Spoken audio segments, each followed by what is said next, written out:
Work? What? Alright. Alright, everybody, we are getting started now. We got the two home teams. Lori Rossetti, first one in. I love it. We don't like it now.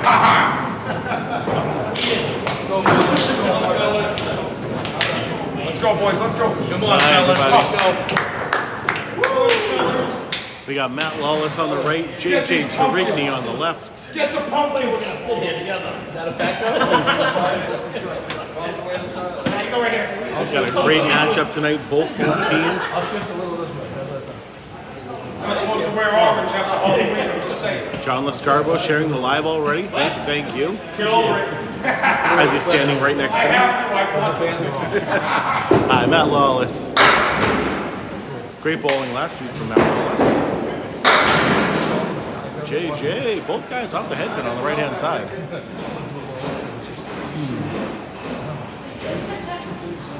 Tom, how's it going, buddy? You may just have help back there. Tom, this is my buddy Andrew. Andrew, this is my buddy Tom. This is Shayna's little brother.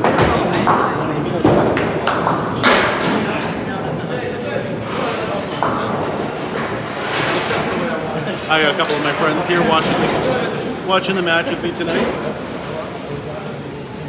Feel free to sit down if you need to sit down too.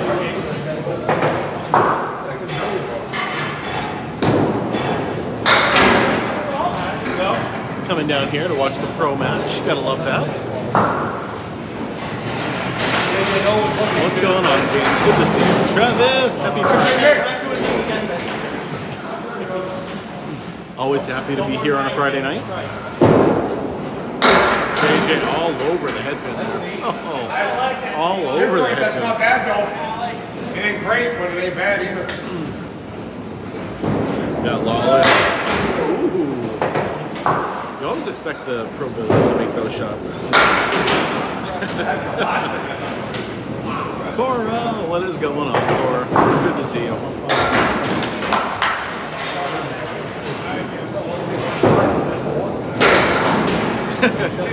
That was an impressive shot right there. He went right after the left two pins and the right two went. That was incredible. Wow. That's a shot.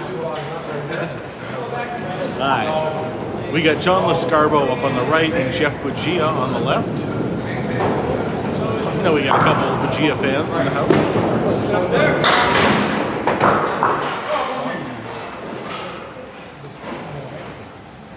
See what Jeff can do. Oh, this is way to the right there. Lescarbeau on the headpin, but a little too full on it. John Lescarbeau, got to be the coolest pants around.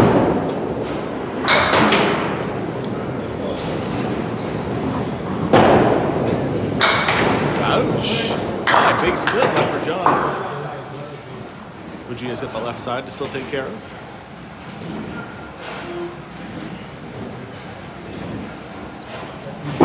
Very quiet in the house tonight. There it is. Good out, leaving just the 5-pin stand. Can I show his pants? Yeah, I can show his pants. Give me a second.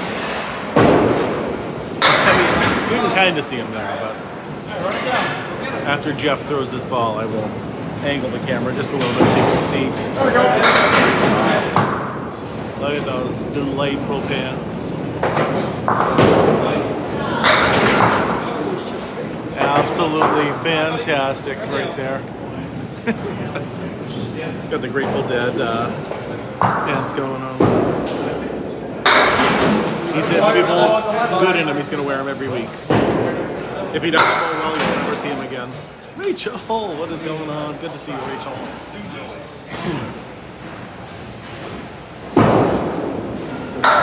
Buggea.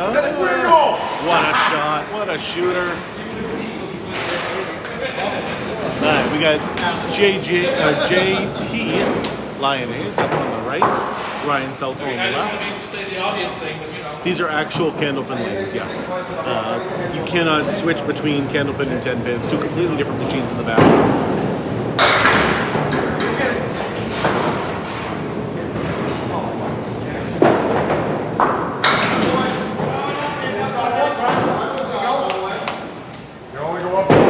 Explain this sport to you. So it's basically the same as 10 pin bowling. You might be more used to it, obviously. Scoring is almost the exact same. I spare there from JT. Or is it? No, that was a 10. First ball is still a strike. If you get 12 strikes in a row, same as in 10 pin, it's a 300. Spares, if you get them all down your second ball, same as in 10 pin, one bonus ball. And we get 3 throws. That third throw is just total pin call. So if you get them all down, it's just a 10, and that's it. They are absolutely part of the John Daly golf collection. What's going on, John? Other differences between this and 10 pin, we leave the following pins up there to make our spares and our 10s. And that definitely makes for a faster, high-paced game. There you go. No waiting for the machine to clear all the pins. And there's no oil on it. We do 2 frames at a time in this this is based. I just figured that out. Believe it or not, cribbage is a big factor in Candlepin bowling. Yeah, don't ever do that. When you're not up on the lanes, you're in here. You're up in the back playing cribbage. 7 pins, right? Not 10 pins. I'm pretty sure that the Candlepin cribbage board is for sale here.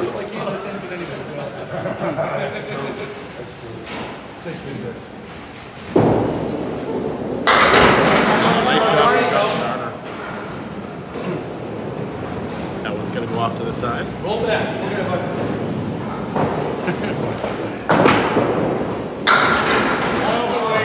They are definitely using those toothpicks up there. Oh, you mean between Candlepin and cribbage? Is that what you're saying? This is Massachusetts, Ryan. This is Riverwalk Lanes in Amesbury, Massachusetts.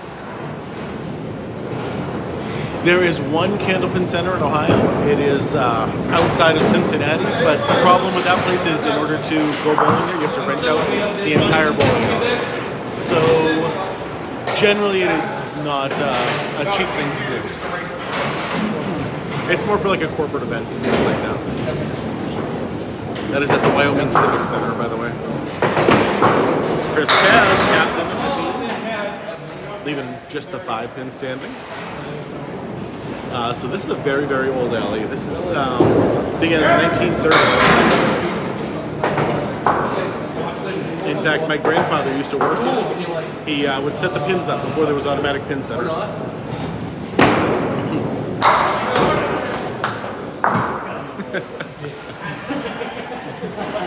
I mean, that sounds like pretty much everything in Ohio. 4 hours away and not feasible. Nice shot from John Starner. He really was back in the day. Like, that's what they used to have all the kids do. They would make, 25 cents a string and tips. What's going on, Rick? Good to see you. Oh, yeah. Yep. I think the place in Norwood is still there. I could be wrong. It's definitely outside of my comfort zone. It's only $2, guy. Sean Landry missing wide to the right there. Oh, hit it. It's a lot different than the Tuesday League, that's for sure. And even the Tuesday League is really good, so Norwood's closed.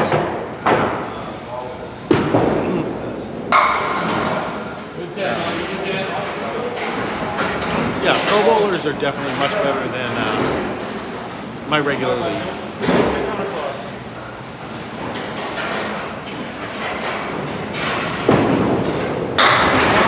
Oh, there's a nice strike. Ever since you came back, John, I've been bowling well.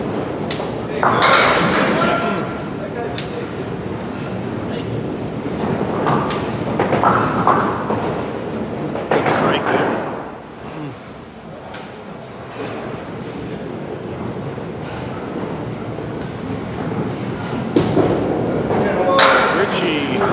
Tried to cut that over, just missed by a half inch.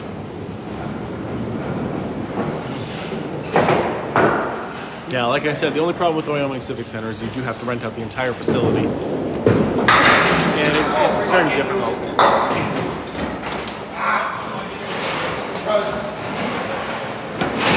Because I'm a chicken, that's why, alright? Man, was it really 10 cents? I thought my grandfather told me it was 25 cents, but unless you're a little bit older than my grandfather. Yeah, a lot of places are closing. A lot of bowling alleys in general are closing, just because the properties are being worth more than the lanes themselves. And a lot of events. But Candlepin lanes are just getting more and more expensive to use. John, 19th member of the team with the Heart Me. Thank you, thank you. Heart Me's are very important. Heart Me's and subscribers, the two most important things I can get. Well, this place is the cheapest place in order to get a pitcher of lemonade. Doesn't anybody respect the rules around here, Lux? Or get down there. They're actually in the social club behind us. This is where the dartboards are. That's where the pool tables are. But yes, I really hope so. I really hope so. And TikTok has been great with getting Candlepin out there to new people all the time. And if TikTok does shut down, it's going to be a big cut to me. I'm going to have to find someplace else to do this.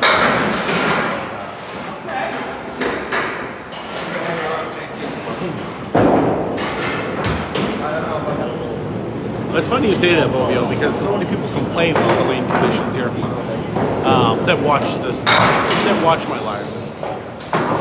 But you got to remember too, this place is 90 plus years old. It is a lot faster. It's much faster paced. We're gonna get 5 bowlers to do 3 strings, and it should take us about 2 hours, 2.5 hours.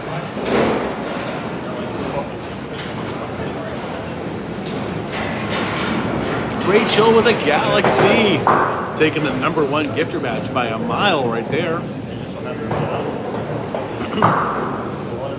Always thankful for that, Rachel. Thank you, thank you. Is there a way to grip the ball? Yeah, basically you're just gonna palm the ball. Great ball from Jeff Buggea. There's no holes in it, so you're just gonna palm the ball.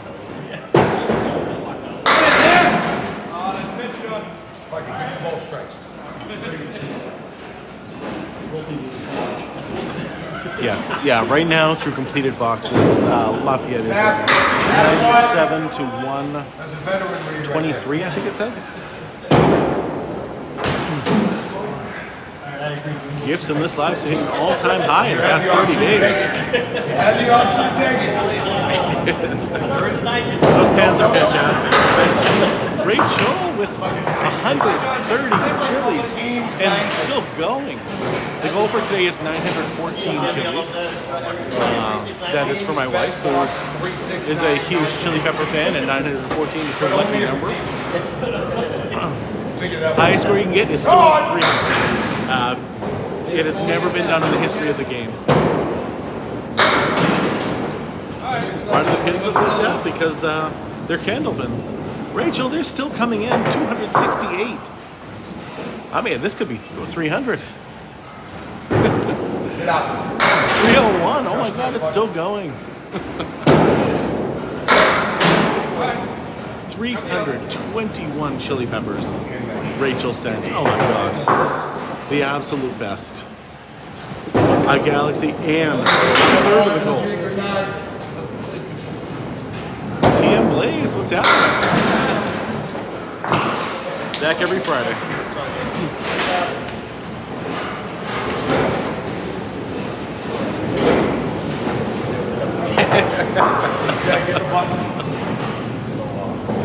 Ten-pin bowling is easier than Candlepin, yes. But they both have their different skills. I appreciate it so much, Rachel. Obviously, your first ball is where the skill comes in 10 pin. First ball in Candlepin is actually almost a little bit of luck. You know, you want to hit the pocket, you want to hit it well, but you could hit a perfect strike shot 10 times in a row and only get 3 strikes out. It's just not a normal thing to be able to do. The skill in Candlepin comes from your second ball and your third ball.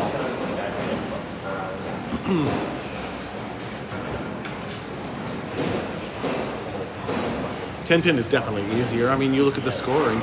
The best bowler in the game only has 135 average here in Candlepin, and everybody gets a 135 plus in 10 pin. Candlepin, well, it depends on how you look at the history. Candlepin has been around since the 1880s, and 10 pin came around in the 1890s. So if you want to look at it that way, Candlepin came around first, but 10 pin is really a variation on 9 pin, and that was made illegal in a lot of the country for all the gambling and alcohol drinking that it caused. You know the story? I've heard the story. Okay, all right. Very few people know it. At this point, I feel like I'm an expert. You certainly know it. So in that case, 10 pin came first, but it's a toss-up either way. Highest score in Candlepin is 245. Yeah, it happened twice. 7-10 splits are actually a little bit easier in Candlepin because generally we have a piece of wood up there to help. Not too often you get just a 7-10 with no wood up there. It does happen.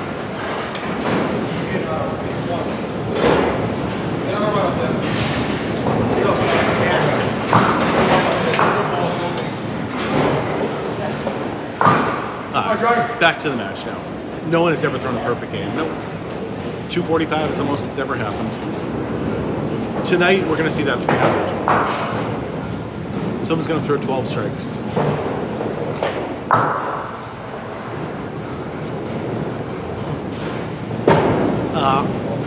I know who he is. I'm not friends with him, but I've heard of him. I know who he is.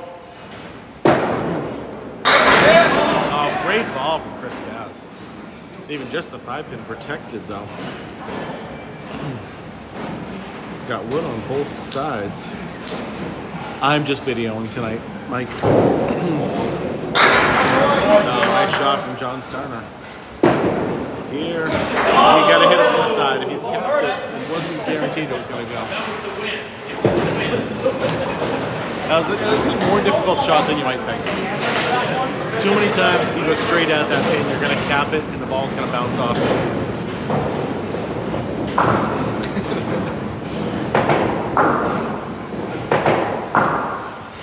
Both guys on a spare.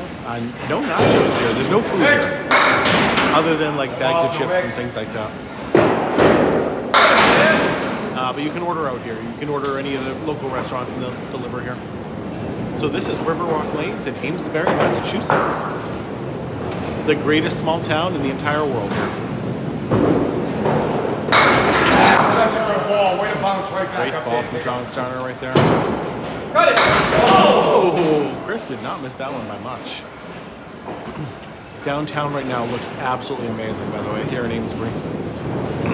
All the trees downtown, they got Christmas lights in them, and it looks beautiful down there right now. You aren't kidding, that sweep comes down fast. Mark Ricci was telling me all about the machines in the back here the other day and how there aren't many that are like these. Take a video of the town? I should. It's absolutely beautiful. I post once in a while. I'll have breakfast downtown and then I'll sit by the waterfalls that we have that go underneath the city, and I'll record the waterfalls that we have. And not too often am I show the downtown part. I should. It's a beautiful town.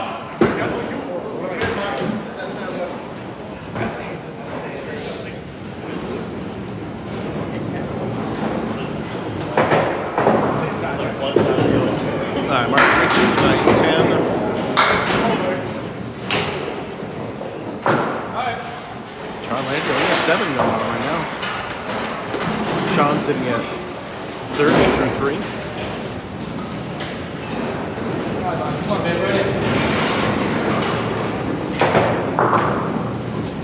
They're mostly just making sure that there's nothing on their shoe. That's more so the problem, or they don't have their shoe cover still on. So that's what the test slide is usually for. Make sure they didn't step in anything while they were back here. There is Tewksbury Campground. That's a nice campground. There's no ATV trails. You can't use an ATV around here.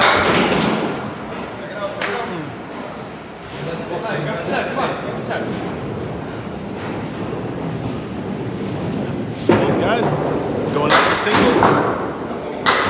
Finessed them both. I love it. Alright.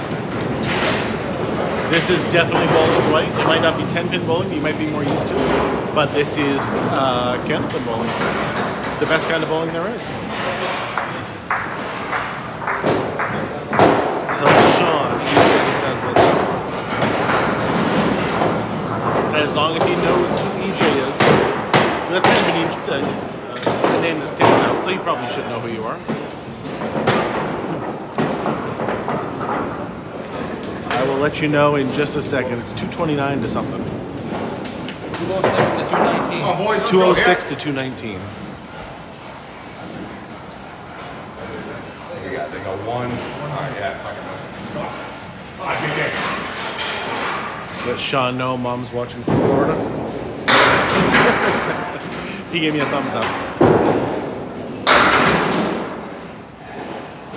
Yeah, most people are used to 10-pin bowling. Candlepin bowling is a very, very regional sport, so I'm always used to talking to mostly 10-pin bowlers. Oh, what a shot from Matt Lawless. Yeah, they are. They're actually using very typical bowling shoes. I mean, yeah, but you got away with it. You got away with a little bit of it. I want to make sure Cassie Rose isn't anything that is a dirty thing like before I that. say it. You never know, so. I mean, you're a Lafayette. You got to be from Canada. He's a Lawless. Yeah, that is Matt Lawless up there. Brett Lawless. How was this scored? It is scored almost the exact same way as 10-pin. First ball, still a strike. If you throw 12 strikes, it's still a 300. Spares are scored the exact same with 1 ball in your next frame, added in. And third ball is the only difference, it's just total pinfall. Gameplay rules are almost the exact same. Like I said, that third ball is different. And we don't sneak the wood away. We actually use the spares in our towns. They are not sneakers. Nope, they are the Dexters. They are the, pyramid or whatever they use.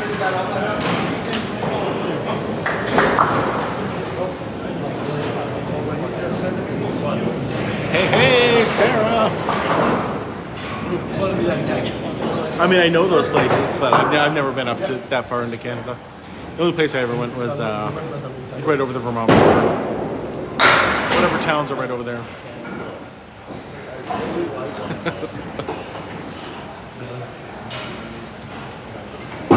Alright, Jeff Buggea all over it. Good first ball there.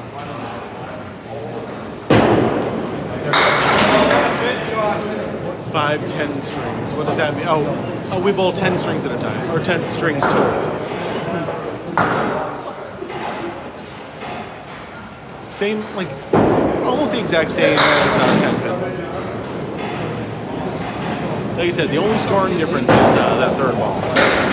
And it's a pretty easy thing to figure out.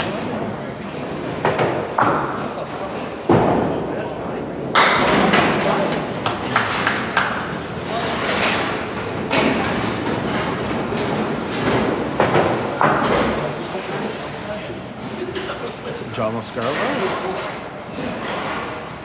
45 at the half. Gotta pick that up a little bit. He does have a backup ball, but it's not he is definitely a min, so. Ouch. He ain't never seen anything like that with his ball. the only people in the game that throws a ball like that.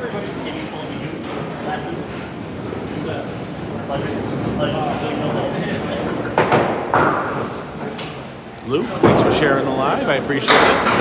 The more people that get to see this game, the better. Wow, he almost made that shot. Almost made that shot.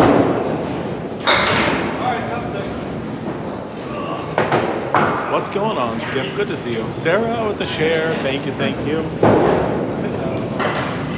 This league is 2 frames at a time. The other leagues that I do are sometimes 5 frames at a time. It all just depends on what you're doing.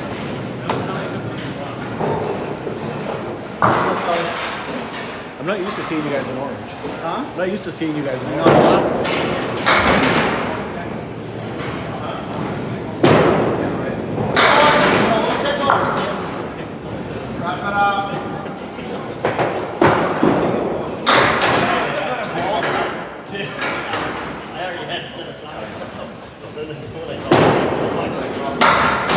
Wow, how does that not go for Ryan? Where is this? This is Riverwalk Lanes in Amesbury, Massachusetts. Highest score ever recorded in this game is at 245. Ralph Sem was the first one to do it, and then Chris Sargent was most recently to do it. Kind of random, it's the same exact number. Just 245. 250 has never been scored. This is Yankee stuff all the way. All the way. Pretty much only found here in northern New England and Atlantic Canada. Outside of this, there's one in New York and one in Ohio, and that is it in the entire United States. Long cockadang.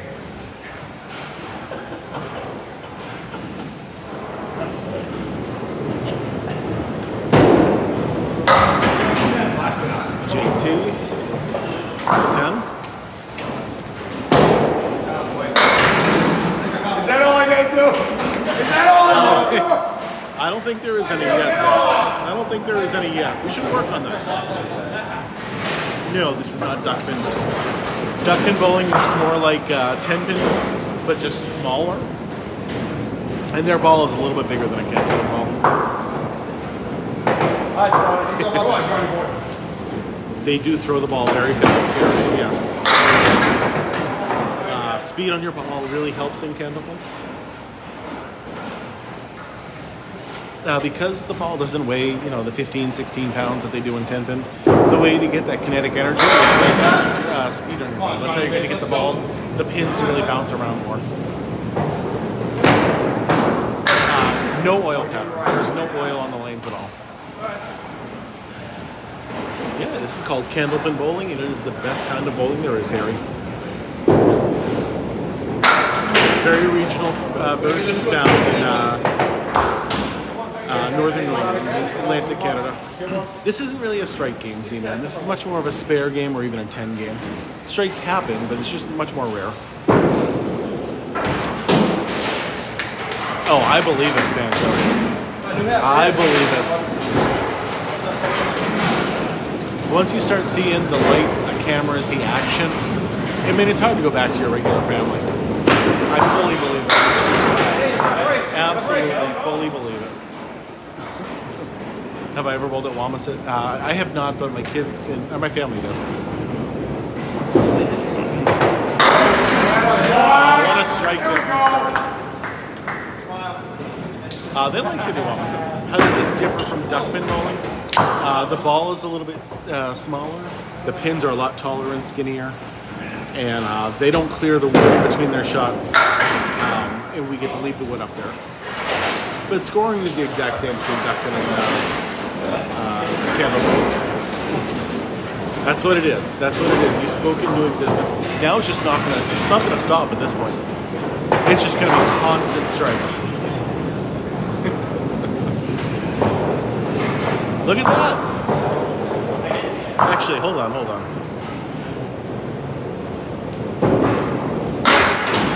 I didn't even notice. Lee, what are you doing watching us tonight? Lee, what are you doing? Aren't you on vacation, Lee? This is the river. This is the Riverwalk Lanes. That was a really quick trip. What's that, just a couple days? Paul, number one gifter now with an ice cream cone.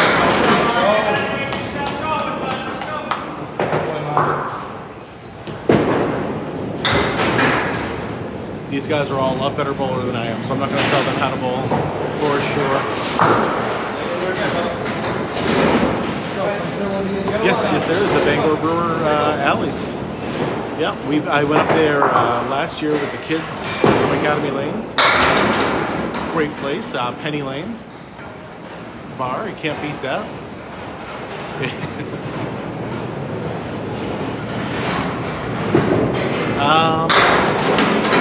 We did bowl in Holyoke. I don't know about Agawam, unless that's where.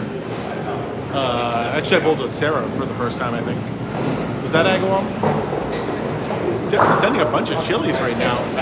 Thank you. Pins don't break too often.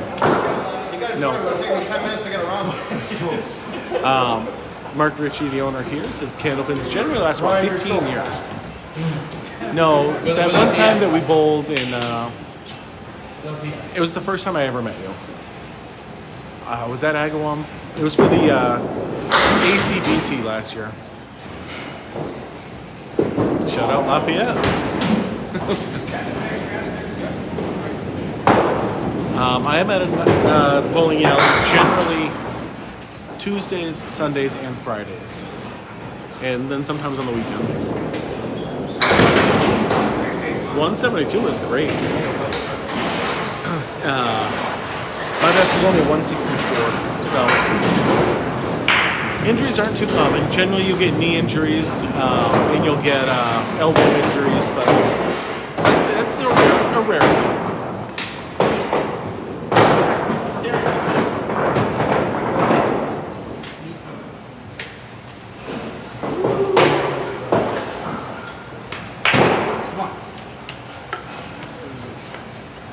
Oh my God, those Grateful Dead pants, right? We got two. Huh? Let's turn the worm, boys. Come on, here we go. We're going a little bit here. Come on, JJ. I'll tell you, if I don't start getting marks, I'm going to burn them when I get home. I figured it was going to go one of two ways. I figured it was going one of two ways. If you wear them every week after this, or they're burned. See them again. Is 92 a good average first year in Candlepin? Absolutely. Yeah, I would say so. Especially in your first year, it's a very hard game to learn. So there is only like 8 lanes here. Yes, it is a very small house. All day on that front wood. Good job, buddy. Good boy. But there is a giant social club right behind us with the cheapest drinks you'll ever see in your entire life. And as long as you're here bowling, you can partake in those cheap prices.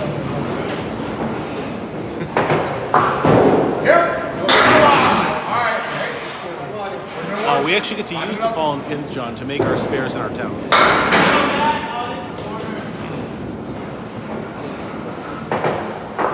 Yeah. I mean, we're the only ones here too, right now. Good hit. Good hit. Nothing you can do. Get 3. Thank you, Lee. Get 2 or 3, baby. Oh, what a shot. That's cool. What a shot right there from JJ Tourigny. 4's cool. What is this? This is called Candlepin bowling, and it's the best kind of bowling there is. How to protect the ball. Yeah, that's Lee doing his job. Go, Jeb.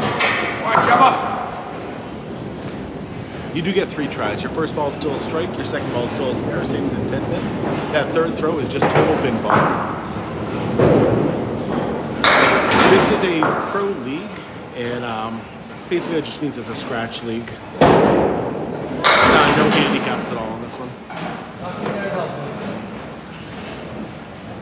Yeah, most of the time the pins falling down are a help. Sometimes they get right in the way and they're a big roadblock. My favorite Candlepin bowler growing up, mostly because I knew him, was Rico Baldinelli. No, somebody went to the gym today. That sandwich, buddy. Rico Baldinelli just always seemed to do it for me. It's alright, that's just a meat sandwich. It's all right. This is not Nebraska at all. I'm sorry. We weren't talking about. Never mind. This kid. Exactly. Third throw is how you raise your average up. Every single pin you pick up on that third one helps your average. What is this called? This is called Candlepin bowling, and it is the best kind of bowling there is. Why what, Harry? I read a lot of things, so you gotta go with more than just why. Yeah, nothing in New York City. Oh, great ball. There it is. There it is. It just took a little while. Just took a little while.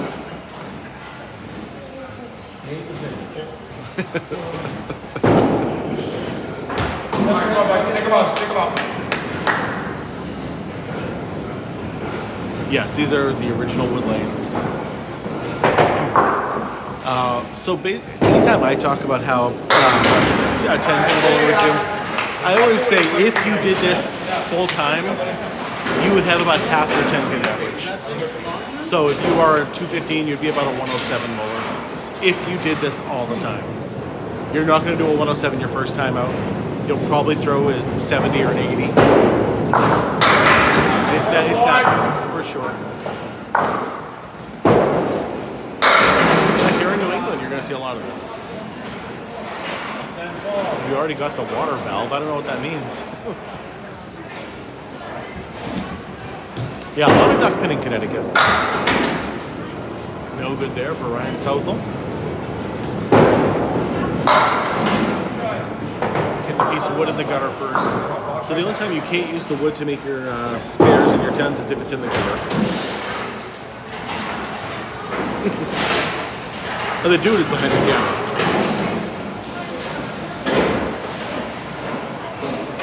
It would, Gary. It is the most frustrating form of bowling. Absolutely. If golf and 10-pin bowling had a baby, this is what it would be.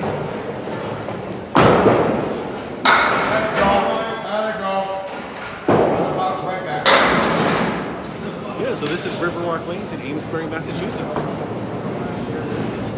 We actually get Blazing Wookie. We actually get to use the fallen pins to help make our spares and our tens.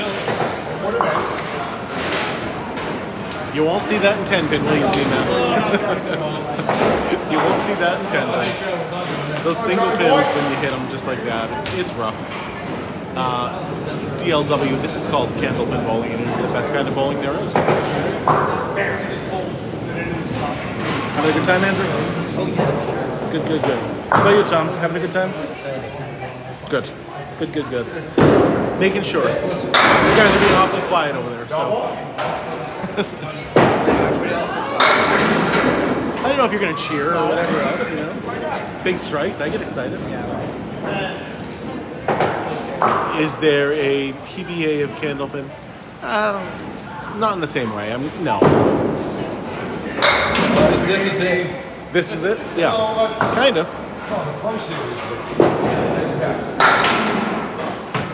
Your shoulder generally doesn't hurt when you do this, Jeremy. It's more the knee issues that you get, or maybe even the elbow. But the shoulder, it's only a 2-pound ball. Take that Tuesday for a 10 box. Nice 10 up there, bro. Candlepin bowling. Pins supposedly like candles. Very regional form of bowling. Lots of tournaments. Every weekend there's tournaments going on for Candlepin bowling. Every weekend. So you get 3 throws in Candlepin. Your first ball is still a strike. Your second ball is still a spare, just like in 10-pin. And that third throw is just total pinfall.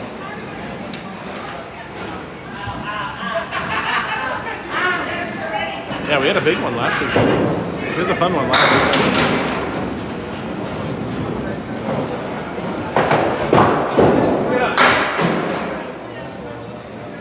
Lefties just don't have the huge advantage that they do in 10-pin. It's just in Candlepin you can be either one, and I don't think it affects anything. Yes. Yeah. We, in order to get more pin action, we use a faster ball speed. no one has ever thrown a 300 in Candlepin bowling. I have only seen a single person ever throw a 200 in Candlepin. Only once in my life have I ever seen a 200. And it was amazing to watch. So what is stopping you from just throwing it? Well, first of all, it is still a 2-pound ball, 2.5-pound ball. It's not as easy just to throw it as you might think. But also, if you see that second line out there, that is called the lob line. Your ball has to make contact with the lane prior to that, or else it's a foul ball, same as if it went in the gutter. Strikes are not common. Supposedly, according to Candlepin Bowling Network, the average pro bowler only throws a strike about once every string.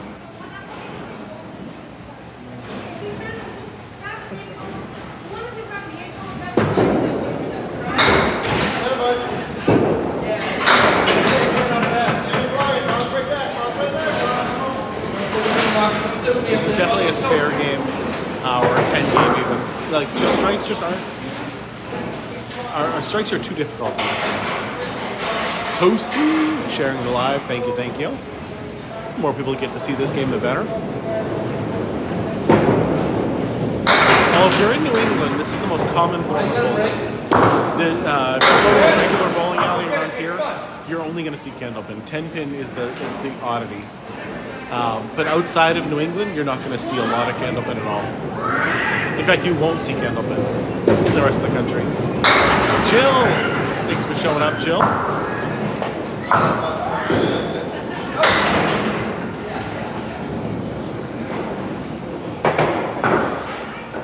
This definitely has a higher skill ceiling, 100%. The difference between the best bowler in the game and your average bowler is night and day. Where is this? This is Riverwalk Lanes, Amesbury, Massachusetts.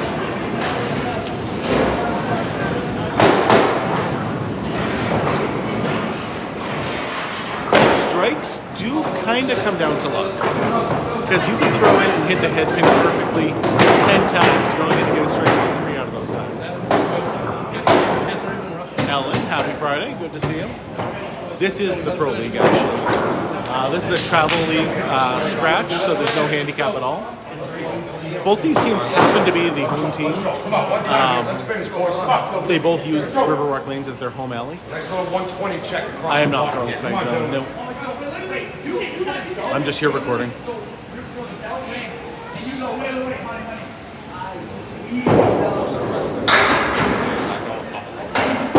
Ball have a weight block. I don't know what that means, what a weight block. Is that the thing in the middle of like a 10-pin ball? Because they don't have that in Candlepin. You want to throw it. You want to throw a hard ball.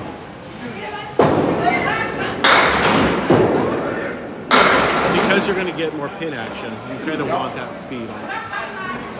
Highest scoring ball is still 300. You throw 12 strikes, same as in 10-pin, it's a 300. Yeah, no, the inside of all these balls are solid. They really are, Lee. I like it. I like a lot of questions. Keep the questions coming. Oh, no, we definitely pay for custom balls. And that is, so we all have our own sets of balls up on the lanes.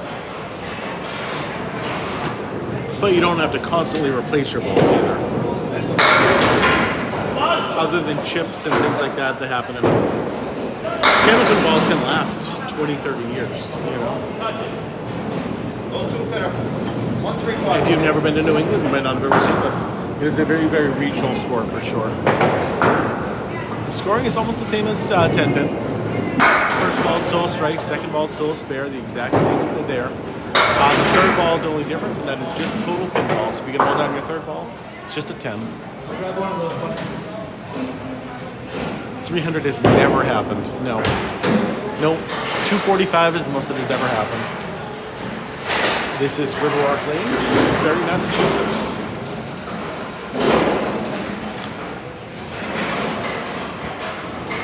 It's not as hard as you can, but again, this is, the skill in this game doesn't come from your first ball. The skill comes on your spares and your tens. Generally, you want to throw it a nice, fast, straight ball at the head pin, and then make your spare after that. You never expect a strike. when you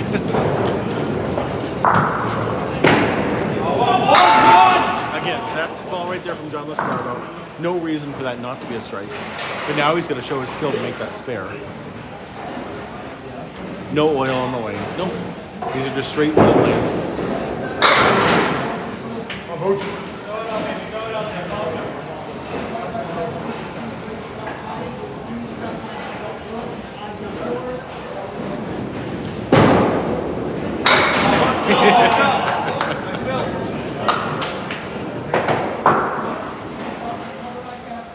What kind of bowling is this, Bond? This is called Candlepin bowling, and it is the best kind of bowling there is. I mean, kids can do this game, but it's definitely not a kid's game. Do they curve the ball? No, generally not. Generally, curving will slow your ball down, and in Candlepin, you want a fast ball with that motion. The down pins just stay, yes. We actually get to use the fallen pins to make our spares and our tens. Yes, generally the lane balls. The lane balls are not good, generally. And if someone, like an open bowler, uses your custom balls, it is a big difference. You don't want to do that. You don't want to take someone else's balls. I don't hate it. Touch that. Yes, you can still hook the ball, but you will get less pin action by doing that, Jacob. So, another thing, like the 10-pinners kind of forget is how small the ball is compared to 10-pin. There's 12 inches between each of those pins down there. What a spare. And the ball is only 4 inches wide. So if you hook the ball, you could go in between all the pins and not hit a single one. This was on TV when I was a kid. But again, only on the regional sports show. So it was on the Channel 5s, the WNDS, Nesson, things like that. Yep. Oh, what a finish, Buggea. Good ball from Jeff Buggea. Oh, come back. There it is. There it is. There's got to be a place in the near Framingham. I don't know that area that well. Yeah, there's definitely some in Boston. CPL, Central Park Lanes, Boston Bowl. Lisa with some hand cards. Thank you.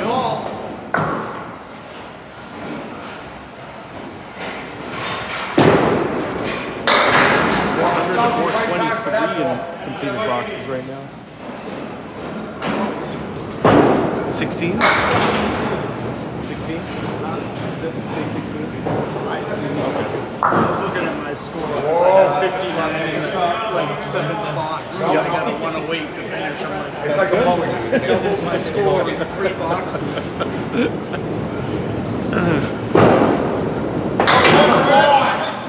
That's huge up there, son. Hey, grade 9.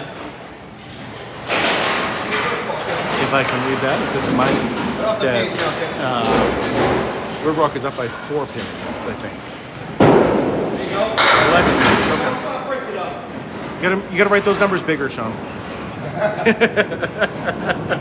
Much better. There it is. Yeah, we'll take 6 there. Yeah, if you've never tried it, you've got to give it a try sometime. It is so much more fun. That's it.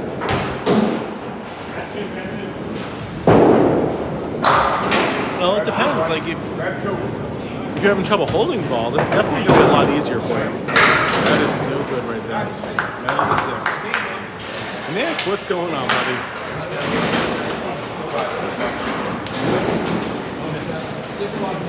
Oh, that is a hard question, turnaround pens, because I don't think there is an average score. You know, especially here in the pro league that's going on right now. I wouldn't even know how to begin. Yeah, the third ball is not a spare. If you knock the ball down to the third shot, it's just total. So you just get a 10, nothing extra.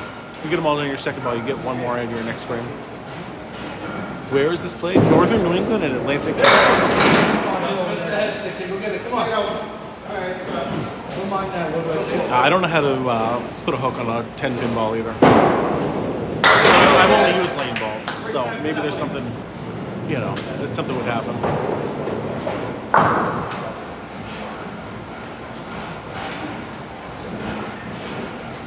Absolutely. Candlepin is the best. Wholeheartedly agree with you there, Albert.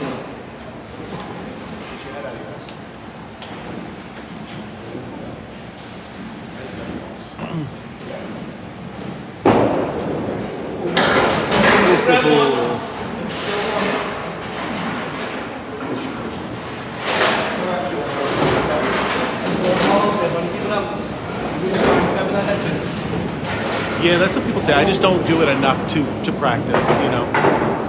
I only go 10-pin once a year, maybe once every 2 years-ish, so 18 months or so. Not too often. They do 10 frames. Yep, same exact as 10-pin. What a strike. A good average in Candlepin. It's fair for this, yes. Is a 100. If you can average 100 in Candlepin, you'll be one of the best bowlers in a regular league. If you can average a 115 to 120, you can bowl with these guys. And if you can average a 135, you'll be the best in the game. I'm here every Friday, Albert, so make sure you give me a follow if this is something you like. Strikes are significantly harder than 10-pin bowling, yes. Your skill really comes into effect with the second and third balls. Double! Darn it, all over the head pin on that one.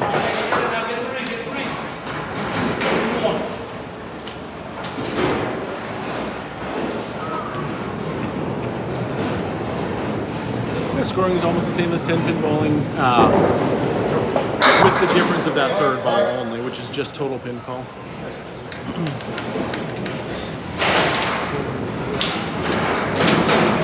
Okay, coming down to our final two bowlers. And it looks like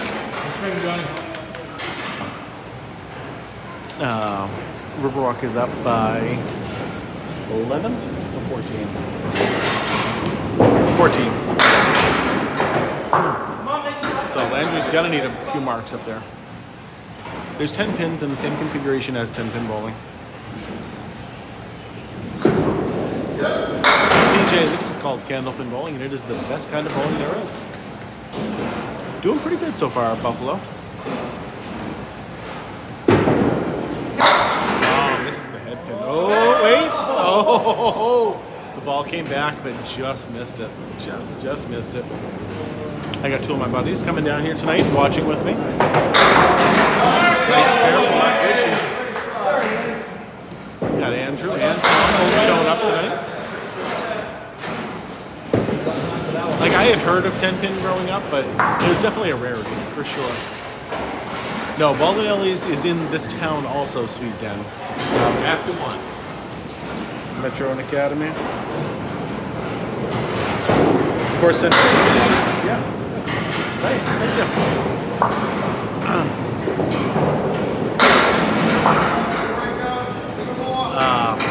Buggea is down the street kind of from here. This used to be Lafayette Lands, if you are from this area.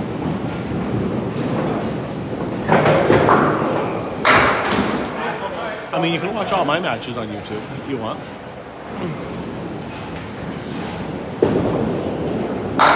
There it is, Mark Ricci. Ending strong. Ending strong from Mark Ricci.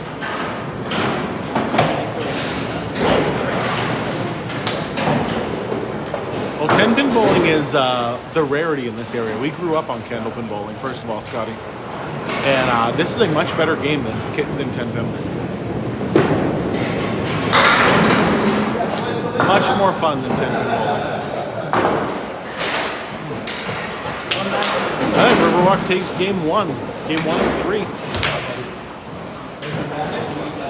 Oh yeah, no, I remember Candlepins for cash. I know what you're talking about. But now there isn't that anymore, so now you gotta watch me.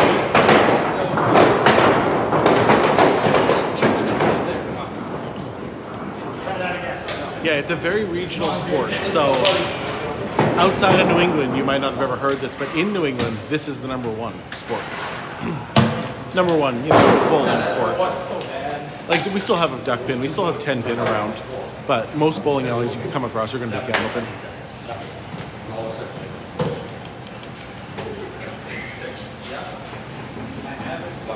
Where's Scally? Scally bowls. Actually, I don't know. Scally still bowl? Academy? What's up? Metro? He bowls out of Metro now. Well, no, he bowls at Academy, but they're at Oh, okay. He bowls at Fuller. And That's what I said. Yeah. But they're in Metro. Yeah. Yes. So he bowls out of the Academy team, but they're at Metro tonight. Yes. This would be very successful in Minnesota. Oh, JJ's here. Hi, JJ. What's up? So your average male bowler who does this is going to throw it about 30 to 35 miles an hour.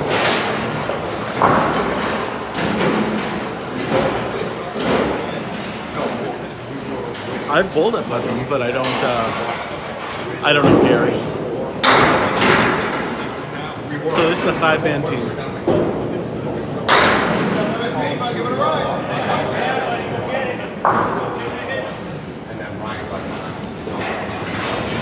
10 feet feasible chaos. So that second line that's out there is called a lob line. And if your ball goes past that, it is a foul ball, same as if it went to the gutter. The balls can weigh anywhere from 2 pounds 4 ounces to 2 pounds 7 ounces. But most people who have their own are going to use either 2 6s or 2 7s. I think it's right behind us. Ryan down. Good day. One good day. Yeah, doing the same as what about that.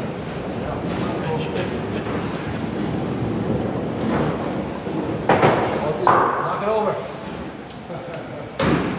Did you give me a 10? No oil on the lanes. Nope. No oil on the lanes. These are just straight wooden lanes. We can run down there and move pins if we have to. Generally, you only do that if a pin is too far forward or if a ball is down there, and you got to clear the ball out of the way. He just made JT run down there for absolutely nothing. Wow. There was a ball down there, so he had to move the ball out of the way. Didn't do him any good at all.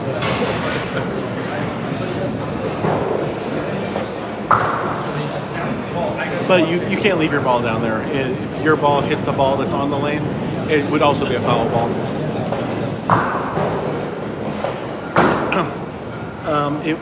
It probably could have back in the 70s and 80s when it was really growing and they had the support. But New Englanders are very famous for gatekeeping certain things, and I really think that's what happened back in the day. And then now, there's nobody that makes the Candlepin machines anymore. So it's really hard to start regrowing the sport. Yep, gutter balls, strikes, spares, all that stuff, mostly the same terms. There's once in a while you guys come up with some that I don't hear all the time. Definitely bowling shoes. This is normal bowling around here. This is what we grew up on.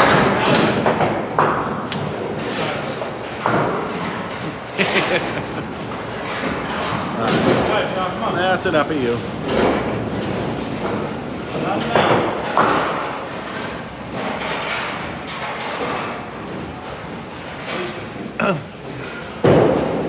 We don't need anyone super rich. We just need somebody with a little bit of money to start investing in it.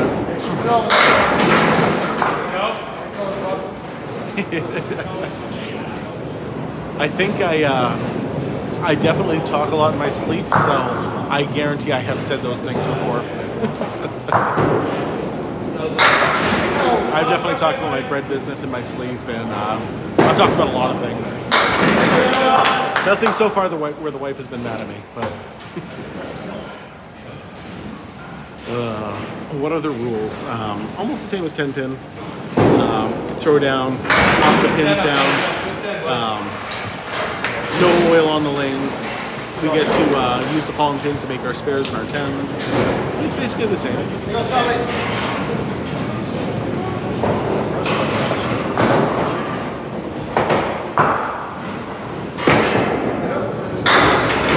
spares and strikes. The third ball is the only different one, and that is total pinfall. It is kind of like duck pin, sure. It's kind of like 10 pin also. It is harder than 10 pin, yes. Who sucks, Helmy? Knockdown pins do not get swept away. This is the only form of bowling where we get to use the ball and pins to make our spares and our tens. Scores, yep, 300 is if you get 12 strikes, still 300. Never happened in the history of the game. Not synthetic at all, nope. These are the original lanes from the 1930s when this place was built. This is a vintage house. This is still pencil and paper scoring. Some people look at the arrows, some people look at the pins. It is all on the bowlers themselves and what they want to do.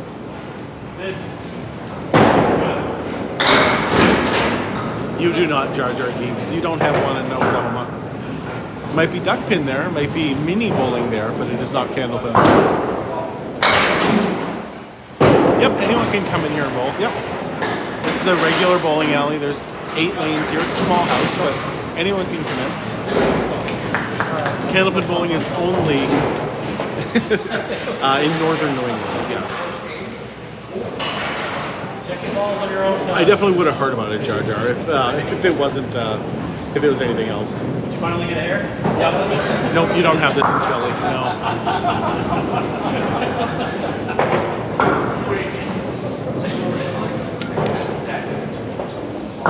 Yeah, exactly. When you grow up in Massachusetts, this is the bowling that you learn. If that was a storm head, that would have fuck.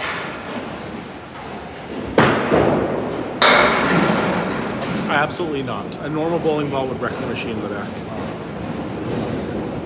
A 10-pin ball would destroy everything in the back, so it's not allowed. Here, there's 8 lanes. Very, very small house here. One of the other places I bowl is Academy Lanes in Haverhill, and they have 44 lanes of just Candlepin there. Directly behind us, Westy, there is a very, very great social club called the Lafayette Club, and they have the cheapest drinks you'll ever find. This is definitely Amesbury, Massachusetts. No, that would be fine. No, they're not tearing this place down anytime soon. Generally, Candlepin bowlers, the men, throw about 30 to 35 miles an hour. Some guys, obviously Chris Kaz, throws a little bit faster than that. Lisa, how are you, Lisa? Good to see you. Are you still in the hospital or are you feeling better right now? And back home, relaxing? Oh, the one in Dover, yeah.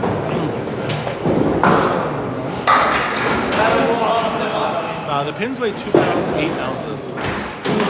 Well, at least 1 ounce more than the balls themselves. Oh my god, that's just awful. It's forever you've been in there. I feel like it's been at least a month. I'm rooting for you still.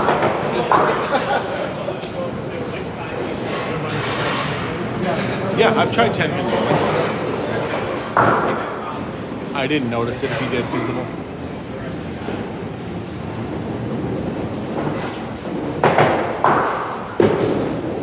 I hear that all the time about the finesse of 10-pin, and I just don't see it, you know? This is called Candlepin bowling, and it is the best kind of bowling there is. Foot foul line.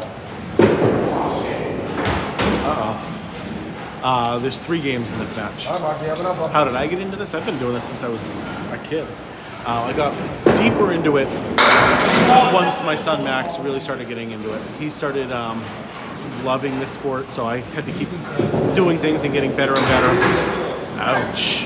Just the head pin with that shot. And then once I could go live on TikTok, I started to do different things, and Candlepin bowling is the one thing that really took off. So I just kind of stuck with doing this. I found my little niche, and that's what I've been doing ever since. You get 3 throws, Brittany. First ball's, oh, there's a strike right there. First ball is still a strike, second ball is still a spare, third ball is just total pinball. You don't, you most likely not, Scott.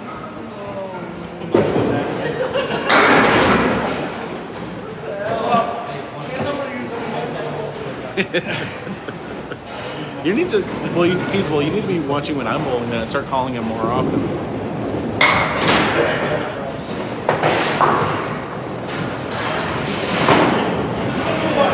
So now they're switching sides.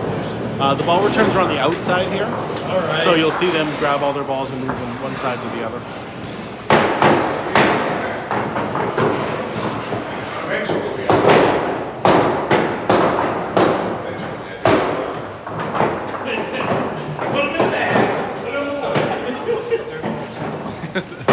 I do, I swear. Make sure you follow me, you know, that way you can always see it. I mean, there's a lot of candlepin bowling in Canada. I just don't know about Quebec, where there's some.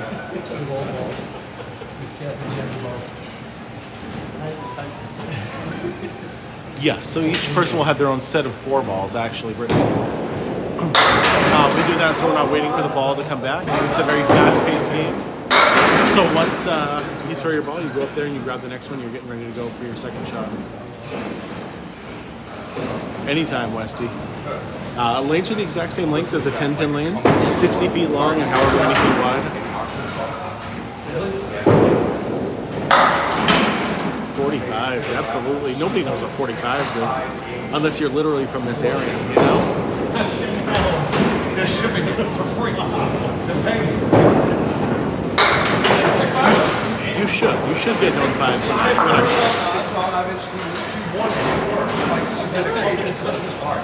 That's awesome. I feel like you should. Like, sometimes people do, sometimes they don't. It all depends if TikTok is pushing me that week or not.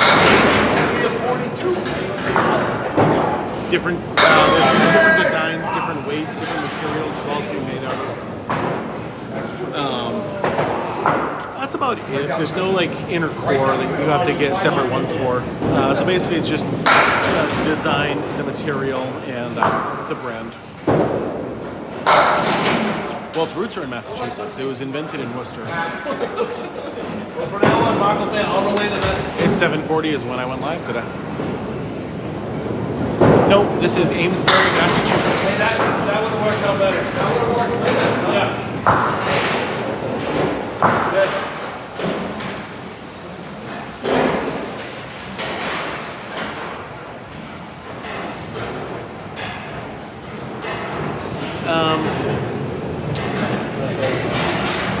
Kind of the same. Like generally in this, you want to throw the same ball every single time if you can. That's cool. And then you kind of adjust your angle more than the boards. At least I do. When I do it, if I'm adjusting the boards, it's because I'm bowling really bad and I'm trying to figure it out. Definitely Candlepin, and this is Riverwalk Lanes, Amesbury, Massachusetts. One of the best bowling alleys is right here. Best town in the world, Amesbury. Oh, I would love to see Kingpin 2, The Rise of Candlepin. So it is kind of slippery, yes. You see the guys sliding because they want, in order to get more speed on the ball, you need to have a slick approach. Yeah, so like this Sunday night, I will be live because we're facing Max's team.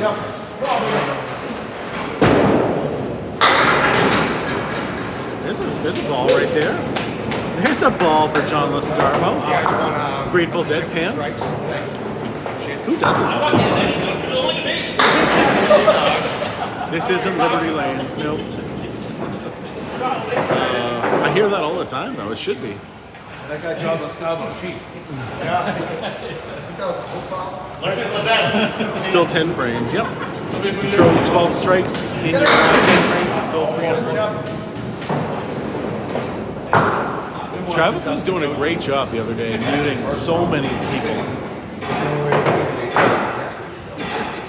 I have my discs in the back of my car. Absolutely. I think a second circumcision would I want to know why people are so mad.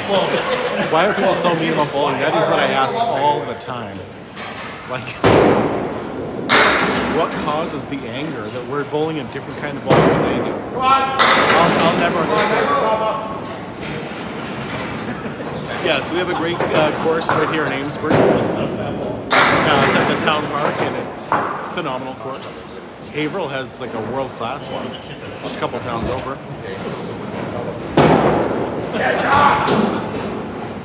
Yeah, I don't see it as a war though. Like, 10-pin is a great sport. I like 10-pin bowling. Like an almond butter kind of guy. Well, no, usually he preserves that from rubbing it on his hands. It is a lot of fun, Scott. Candlepin bowling is, you get 3 balls, so it's like more for your dollar every single time. Or you go back to cocoa butter. And you get to throw it as hard as you want. Like, it's just such a fun game. Let's go. I mean, when stuff like that happens, it's not very fun. You hit the headpin and just punch it straight through, leaving the spring.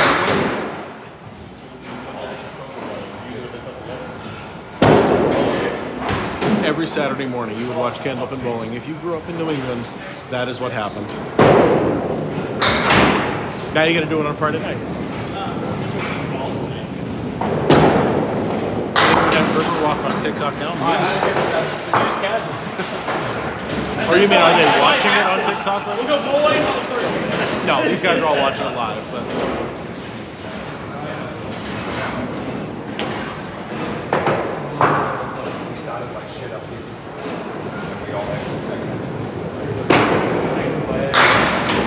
Chris Kaz, half Worcester to the right.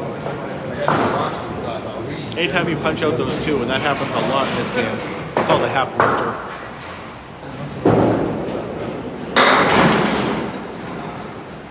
Nope, not duckpin bluesy. This is called Candlepin bowling, and it is the best kind of bowling. That's not your line. That's somebody else's line. We need this in the USA.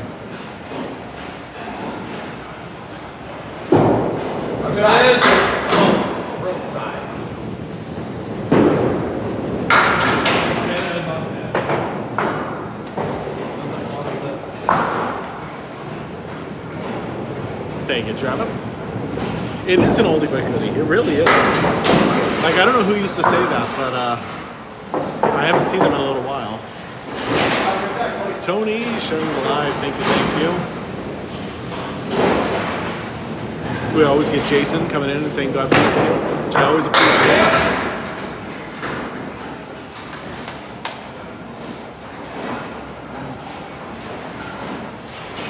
Mr. Nat 1 comes in and wants to know what this is every time. Could have fell. He almost did. America. Oh,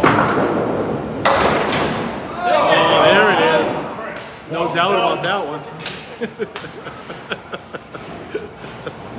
He got it though. Just came back. It irritates you a lot, especially at red ball, yeah. When you hit the head pin and it punches straight through, there is no worse feeling. Oh, except when you hit just the 2-pin or just the 3-pin, and that's it. The quarter Worcester is my least favorite shot. Amen. Amen to that. Great first ball there from Sean Landry. They just don't want to fall for him. Andrew, how are you, buddy? Good to see you. Better ball from Mark Ricci. There he is. Woo-hoo. Mark Ricci lighting it up with that big strike right there. Yeah, Mark Ricci guy's pretty good. He owns the record for the highest triple ever in the history of the game. What's going on, Richard?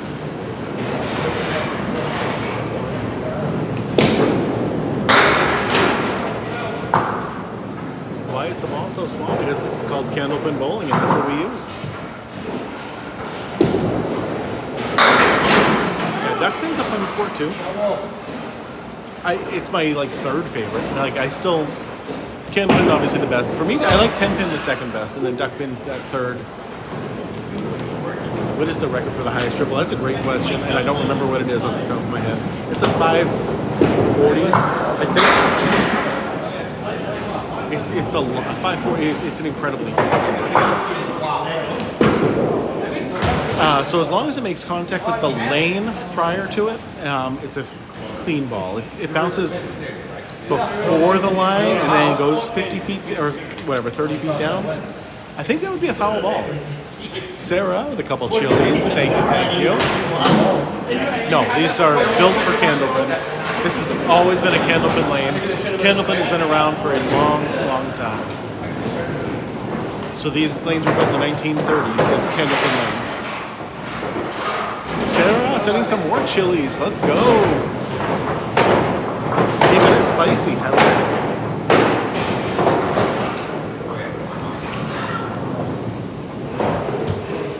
No, the high single is still 245. Nothing in the south at all. No, you can only find it here in northern New England. Outside of northern New England, you're only going to see it in two other places. One is in Albany, New York, and one is in Cincinnati, Ohio. JJ, great first ball. 11,000 likes is a little bit on the low side. I agree. Barely. I can't leave it in my truck. Loose alley bowling. Never heard that place. That's a new one.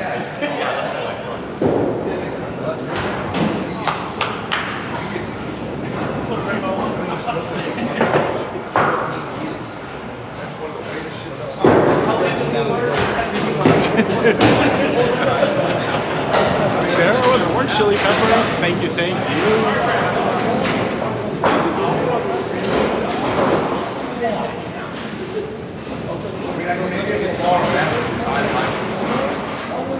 Alright, JJ Tourigny. All over the head. Come on, one more. Two more. Come on over. I mean, that's the nicest thing a troll's ever said to me. Thank you, thank you. There it is.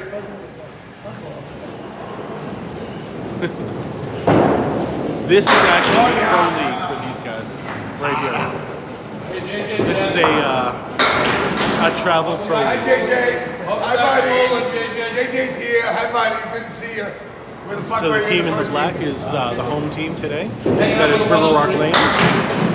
The orange team is usually the home team here, but today they're a visitor, and that's Lafayette Lanes. He's not a bowling. Yes, that is Mark Ricci. When you hear that voice, that Believe is it or not, we actually like each other. We actually love each other like brothers, but like, you know, when you have to worry about the dudes is when we're not screwing around with you. Then you have to worry. Yep. That's what I said about JT when he was making fun of me. As long as he does it to my face, I'm okay with it. Right, exactly. And when he does it behind my back, that's when I have an issue. I don't blame you. Yep.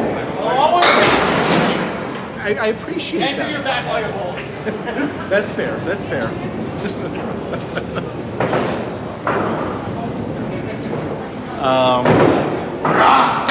Right now we're in the fifth and sixth frames of game 2, and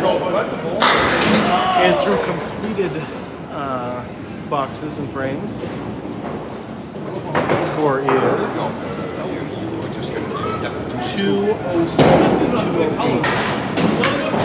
One pin difference through completed boxes right now. You only know how to color it. Yeah, there's plenty of places in Southern I know Maine. you like windows. Usually I was up in Scarborough for the Big 20 recently. I had a tool cup. I know you did. You had a helmet too. Yeah, I rode on the bus. Guaranteed I you rode on had the a bus helmet with and a leash. What's going on, Guaranteed Cappy? you had a helmet and a leash. No leash. Yep. No leash. Hi, yeah, buddy. That is Jeff Buggea right there. I just walked out. Hey, guys. I wish it was too, Troll. I really do. We gotta get someone with some money, and they can start building this out. That's what we need. Who doesn't love those pants? That's all right, buddy. That's all right. All right, got one more. They are the most incredible pants in the history of this game. He keeps bowling like that, he's gonna wear them every week. Yes. Yes, I was at Little Lanes for the Men's World Championships that happened last month. And I also bowled in a tournament there, a doubles game, There's no way that like a couple weeks later. where he was from age 7 Jim, I am not bowling tonight. This is the pro bowlers, and I am just down here recording them. My fault, you ate me.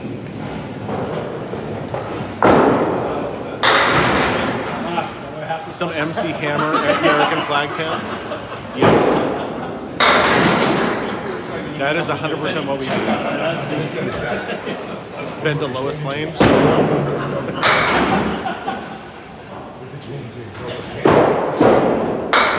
Do I look like Superman?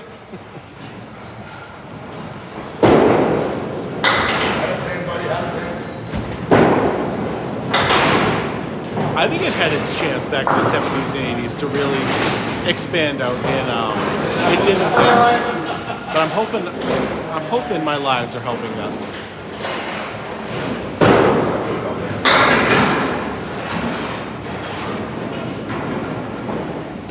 I'm hoping enough people see this throughout the rest of the country and realize what a great game this is, and then we can start expanding.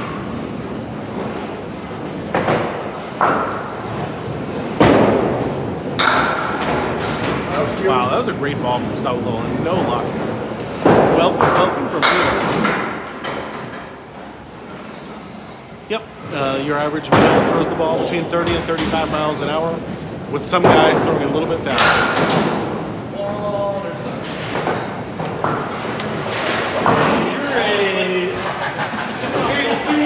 I just showed waterboy to my son for the first time. We watched waterboy like a couple weeks ago. Okay, that's my voice. He had seen that clip before. He's like, yeah, what's this from?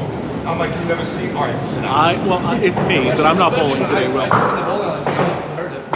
I'm behind the camera only today. A reel of it somewhere where somebody used that. I was like, that's what Ryan said. Oh, drop by! That's what Ryan said. What's that from? All right, sit down. Back-to-back strikes. Look at that. How often does that happen up there? Never. Yeah, I've seen people throw slow balls. It just doesn't have the same pin action as you get with the fastball. But if you watch like my Sunday league, you'll see a lot of people with a lot slower balls, and they just have lower averages, but it doesn't work as well. Do it, man! Got a ball, buddy. I love hearing it out here. Oh, there it is. Double strike there. What is this type of bowling? This is called Candlepin bowling, and it is the best kind of bowling there is. Huge right there. Chris Kaz lighting it up. If I could work last night, it doesn't matter. I only got 4 hours. Kaz is on fire. That's the worst part about only bowling 2 frames at a time. Is now he has to sit and wait, you know? That's always the worst part. When I'm throwing 2 strikes in a row, I want to keep it going. I want to sit down. Sit down and think about it. Thinking about it is the worst thing ever. Say, don't listen to him. She doesn't like anything. I was gonna say, bro. So to bowl in this, you generally need to have about a 115 or a 120. That's why they like to It's doing good. Can't play, man. How you doing, Sonia? So far, so good. Mix! Mark must have been watching me last time. I still back to the ball. Why did Sage have to bowl so well here tonight? Oh God, I texted her and I'm like, Really? you guys to Tony and Nash. I just have so much fun. It sounds like I just want you to know I all of TikTok. But they didn't get 2 of the points that they won because their team didn't show up. Right, so they automatically lose the 2 for them. Thank God. That put us in first place. It did? Those 2 points. Those 2 points got us first place. 3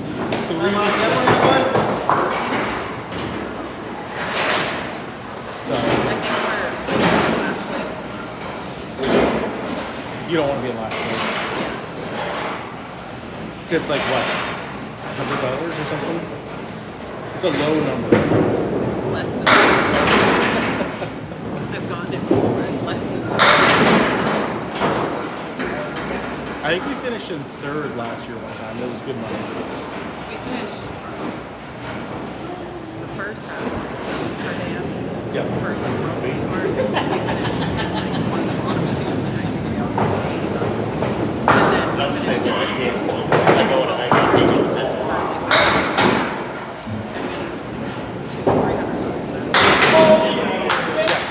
Well, first place is like 1,000. It's like that, right? It's a huge I think, difference. yeah, I think Take 29.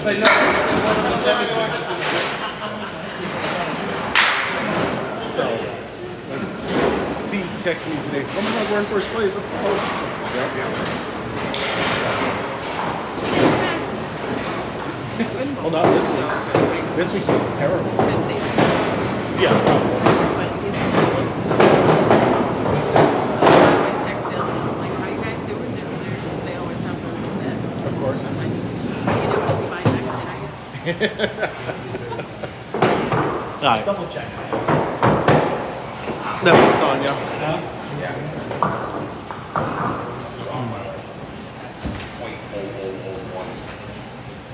Yeah, Salisbury's right up the road from here. It's not Peabody. Yeah, it is Peabody. I was going to say, no, that's not how you pronounce it, but it is.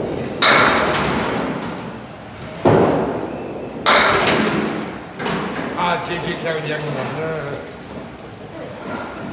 There's so many roast beef places around here. Absolutely.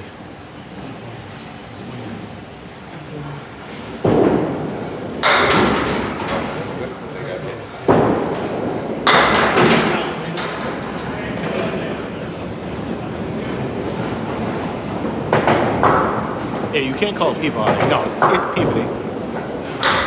But when it's written down, it was hard for me to actually read it until I said it out loud.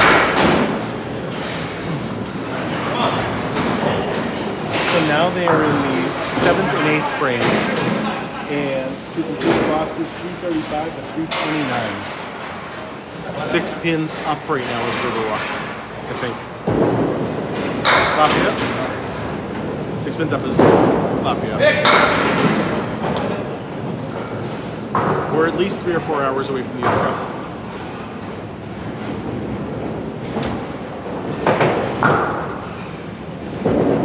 Alright. Let's see what we got going on up there. JJ leaving just the head pin up there. Go like you, just get that stick here. Come on.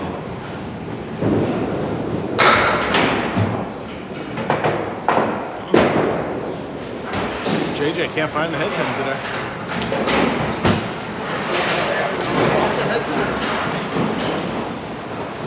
So these lanes were built in the 1930s sometime. So you're talking about 90 years old. A lot of history on these lanes for sure.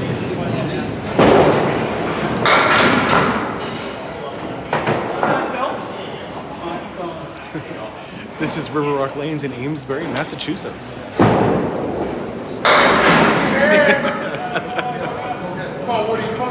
JJ can handle it. It ain't nice.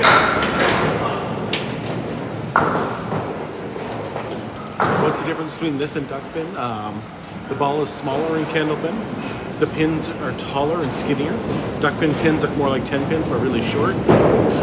And we leave the fallen pins on there to make our spares and our 10s. And they don't do that in duck pin. Jump all over it. No, we had the hand needle, and then the fucking 3 pins. Same first pitch, So you yeah, had come the on. cluster of 4 and the deuce over. Because I gave Landry shit. I was like, JJ carried the extra one.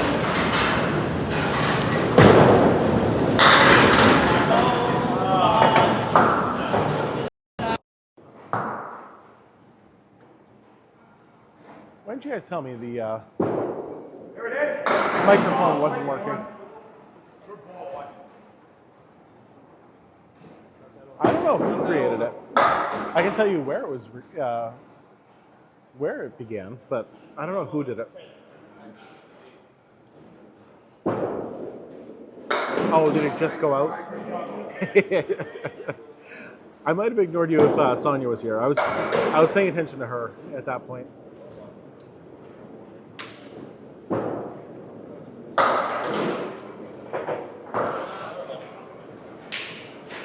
With the worst Boston, I have someone with the best Boston accent, if that's what you mean.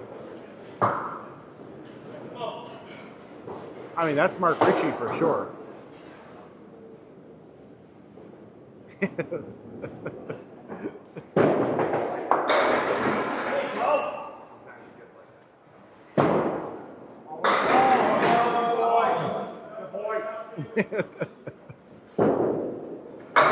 Nice shot from JT. Let's go. Where was that on Sunday?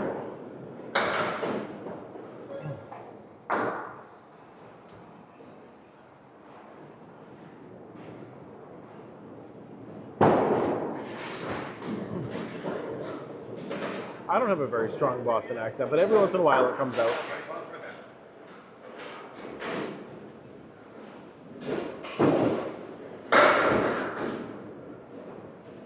Oh no, we say garage. Like the R is definitely there for garage, but the K is definitely put there. Oh my God, nice try, Jay. Nice try. Still 10 pins, Emily. Just like in 10 pin, same configuration and everything. We moved a lot as a kid, yeah. I lived on the East Coast in this area, and then also on the West Coast. I lived outside of Vegas for a long time.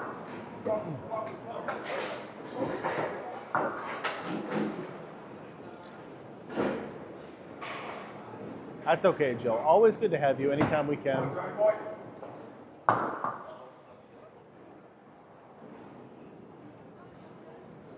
Well, it's hard because everybody has a different accent. So you don't really grow up with that accent all around you. So you get 3 throws. First ball still a strike, second ball still a spare. Third one is just total pinfall. How many variations of bowling are there? Well, you got candlepin, duck pin, 5 pin, 9 pin, 10 pin. That's about all the ones I know of.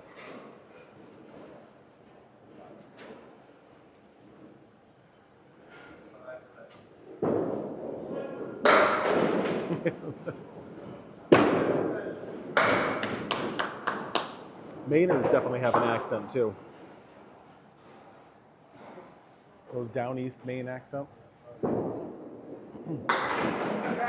No, in this one we do 2 frames at a time. And then on my Tuesday night league we do 5 frames at a time. And I always prefer 5 frames at a time. Chris Kaz off the head pin.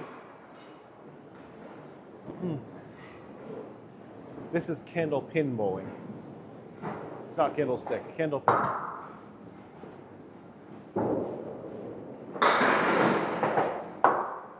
Yeah, that's not bad at all. Nope, not duckpin, candlepin.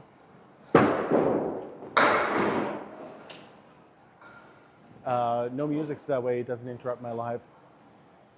That way I can repost the videos afterward. It's for me.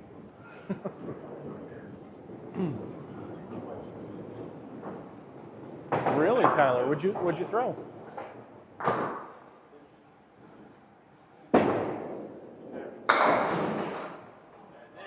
No, you do 2 frames at a time in this league.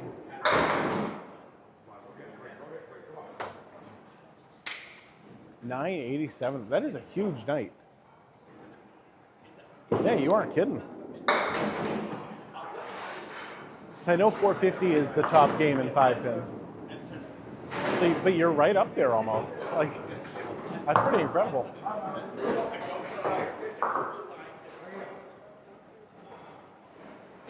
Highest score I've ever seen was Steve Walker at Leo's Super Bowl one time threw a 204 right next to me, and that was an incredible thing to see. It's the only 200 I've ever seen.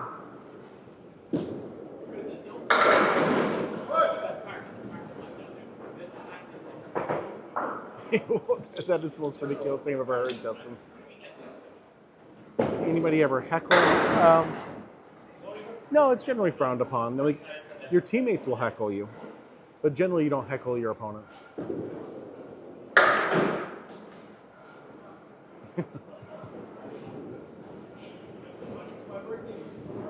Can you imagine 13 pins and that's it? Ugh.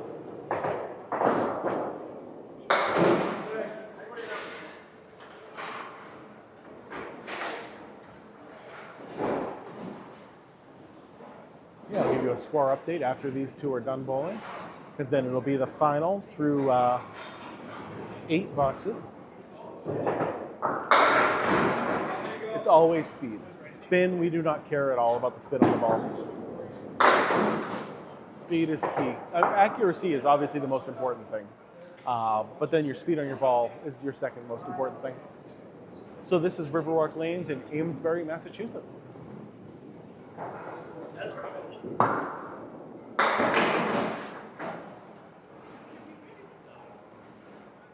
Yeah, duckpin's a lot of fun too. What is this game called? This is Candlepin bowling, and it is the best kind of bowling there is. And the ball is 4.5 inches wide, 2 pounds, 7 ounces at the most. Where were you Thursday or Tuesday? So yeah, you want to hit the head pin just off to the side, either the left or the right side. These lanes are 90 years old, Stephen.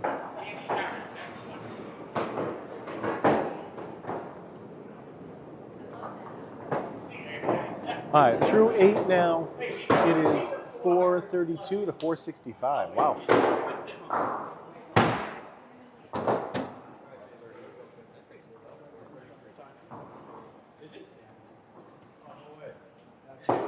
You guys are up 30? 33 and a hit. Yeah, Lafayette's up 33 right now. Yeah, no oil on the lanes. Oh, Nick, I read that before. I just ignored it. I just ignored you that time. Mix it up.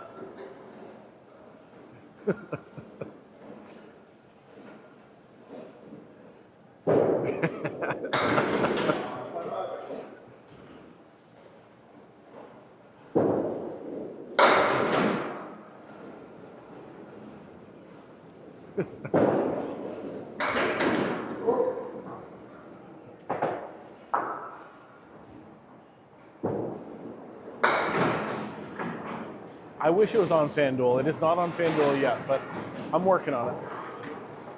Maybe DraftKings. I haven't checked there yet. All right, JJ Tourigny on the head pin. There we go. That's good ball. Leaves a triangle to the left-hand side. Now Lawless all over the head pin.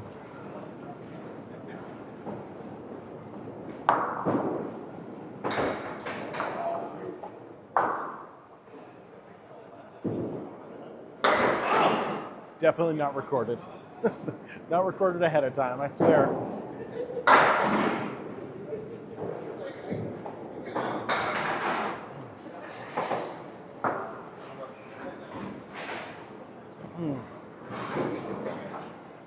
I am happy to see Nick back, though. I really am. Yes. I mean, both guys up there were up there before. Throw a fast ball, but nothing too fast. Great ball from Jeff Buggea.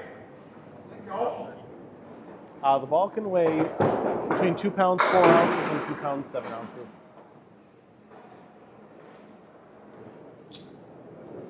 No, there's no different cores like in 10-pin. That is completely different. And here it's mostly the style on the ball and what it's made out of that are the two big differences. Right, Reeve? Aren't those the most fabulous pants you've ever seen in your whole life? Grateful Dead sweatpants going on. I mean, I think it's orange, but yes. They all have matching shirts. It is a team event. Finish up strong, buddy. Finish up strong. Come on, come on. Nice pinning. I like that. Yeah. So my favorite ball is it's a pro rubber ball, but some people prefer the urethane balls. In my opinion, I just really like my Cobras, and they are pro rubber. What's going on, Brian?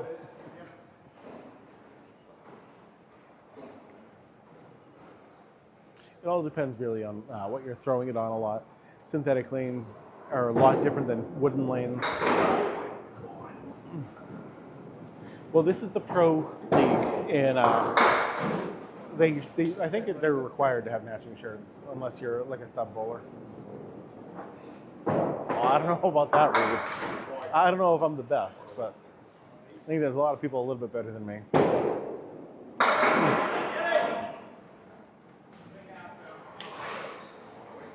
Unless you mean best as in like the nicest, the funniest, the greatest of all time, you know.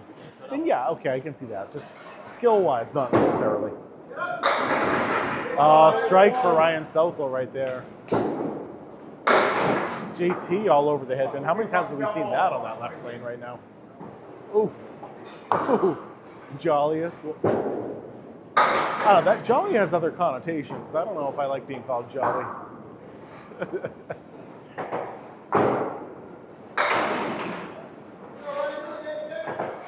Exactly. Second best in my own house. Absolutely.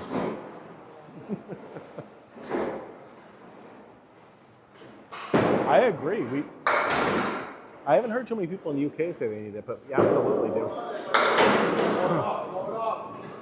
Charlie Collins, Max, and then me. Charlie's awesome.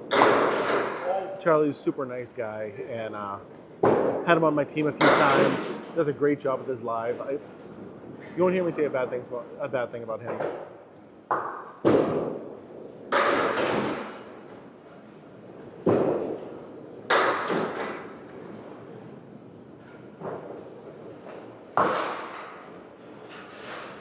Then obviously Max is my favorite bowler of all time.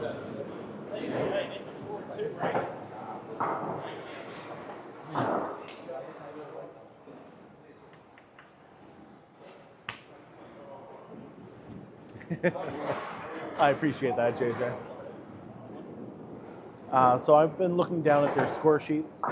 Because this is still pencil and paper here, I just basically have to rely on them to tell me who's winning. And coming into these last two, Riverwalk was down 33 pins to Lafayette.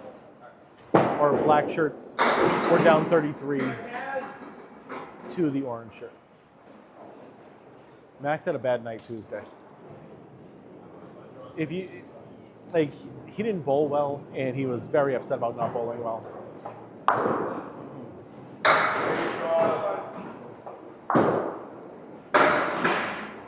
Max actually made a scoring app, and then he just never did anything with it.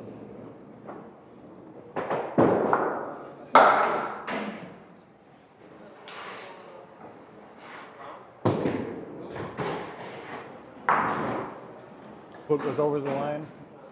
I think the angle of the camera makes it look like that a lot.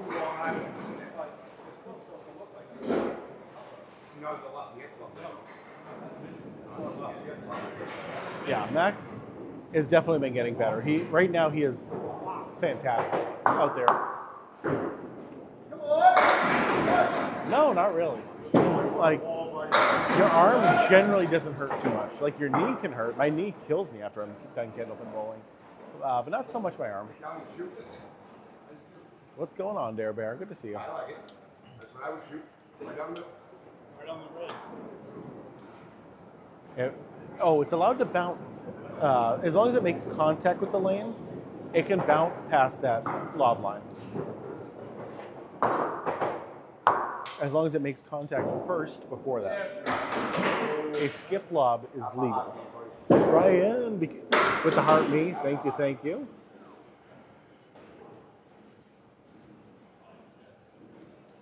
What made me want to play this sport? Well, this was bowling when I grew up. This is just regular bowling. And something you do when you're a kid, you go bowling. And I just learned about 10 pin after I learned about this.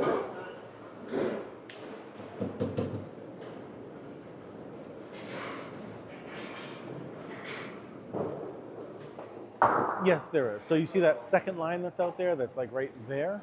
That's called the lob line. Your ball's to make contact with the lane prior to that, or else it's a foul ball. There's pin, it's an automatic pin setter, yes. We still have to press the button to reset it. But,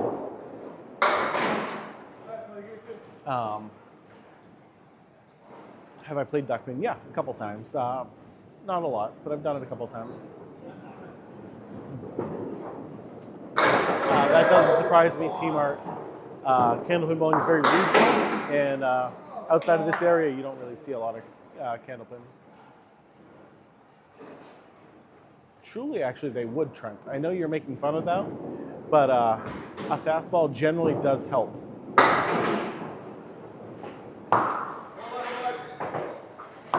What's the big difference between duck pin and candlepin?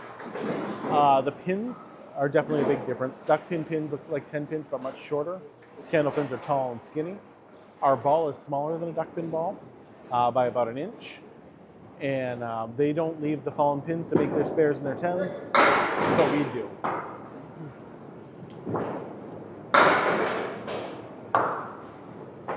Yeah, the duck pin ball is about an inch wider than a candlepin ball.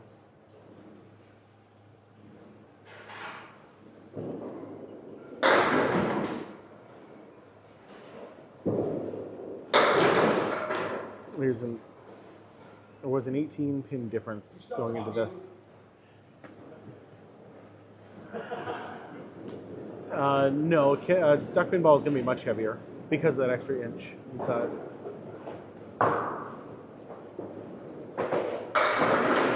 You got to come to Northern New England and give it a try. Absolutely. So you get 3 tries to knock them all down. Your first ball is still a strike. Second ball is still a spare. Your third ball is just total pinfall. Strikes are not common in Candlepin. That's what she said, JJ.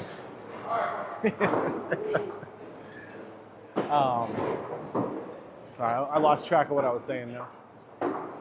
Yeah, strikes are not common. This is definitely more of a spare game or even a 10 game than anything else.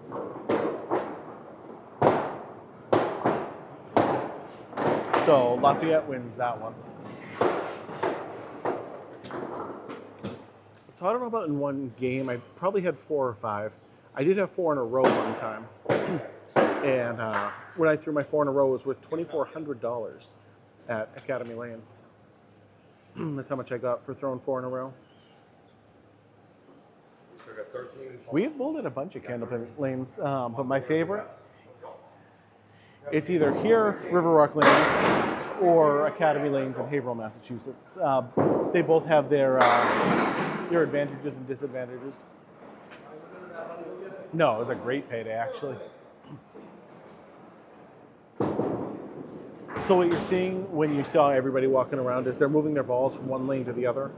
Because this is an old bowling alley, the ball returns are actually on the outside. So when they switch from one lane to the other, they all have to move their balls from side to side. No oil on the lanes. Nope. Candlepin does not oil the lanes. Oh, 4 strikes is almost impossible, but it costs $1 to enter the pool each week, and clearly 2,400 people had entered, and no one had hit it. So if you can average 100, you're going to be one of the best bowlers in a regular league. If you can average a 115 to a 120, you can bowl with these guys. And if you can average a 135, you'll be the best in the game. Well, this is now game 3. Black and blue shirts won game 1, lost game 2. Yeah, I think overalls Lafayette is up right now. I love it. I love it, Jada King. That is the goal, is getting you hooked on this.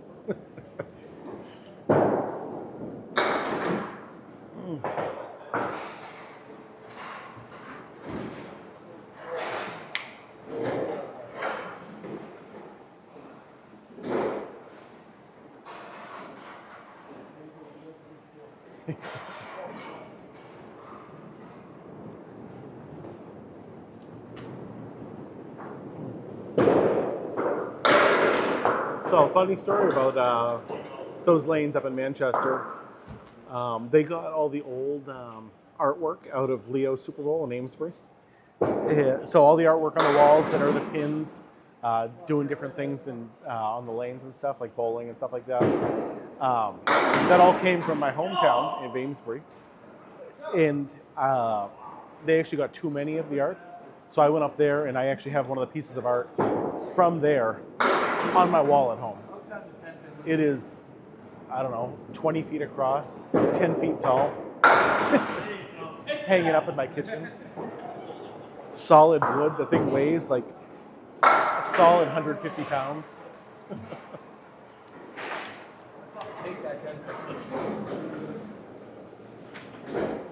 They wanted me to take more than one, but I was like, I can't do that. I don't have room in my house for more than one. Generally, you want to hit the head pin just a little off to the side. That is the goal. No, this is not Virginia. There is no candlepin bowling in Virginia. Massachusetts here. Riverwalk Lanes, Amesbury, Massachusetts.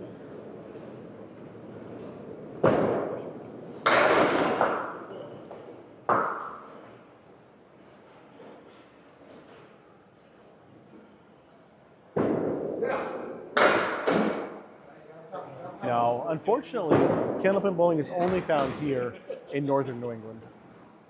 Strikes are rare, yes. This is American bowling right here. These are wooden lanes, and they are 60-foot long lanes, the exact same as a 10-pin lane.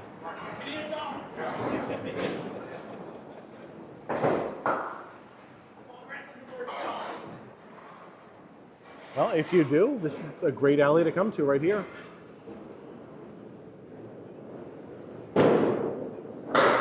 JT all over the head pin. No luck though. Highest I ever got was a 164.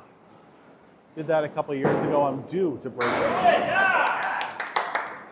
What a shot. What's up, Leo? What a fucking shot. This isn't considered my home alley. No, I bowl here a lot, but I generally have Academy Lanes in Haverhill as my home alley. Yes, there is a rule that the ball must roll. That second line that's out there is called the lob line. Your ball has to make contact with the lane prior to that, and or else it's considered a foul ball, so you have to roll the ball to get there. Perfect score is a 300. You throw 12 strikes, you still get a 300, same as in 10-pin.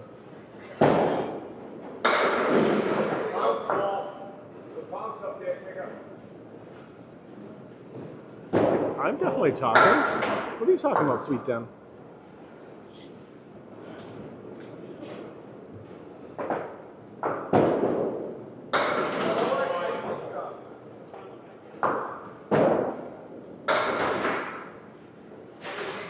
My current average is a 104 right now.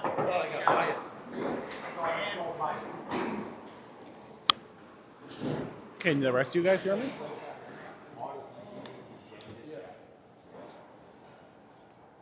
I still think the right place. Yeah. The right place. Okay.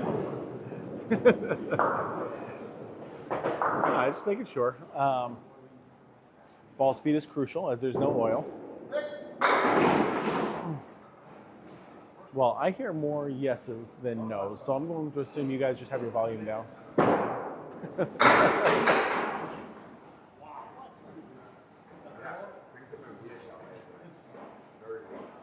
Once in a while it does, and then you have to run down there and just kind of kick it down, or else they go in the gutter, and then you clear the gutter.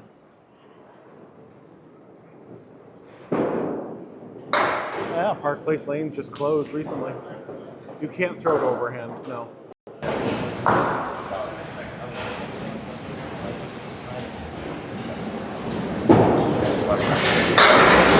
No, you can throw the ball at any speed and have it work. But generally, a faster ball is going to help you with that pin action. Generally. How's Buggea doing?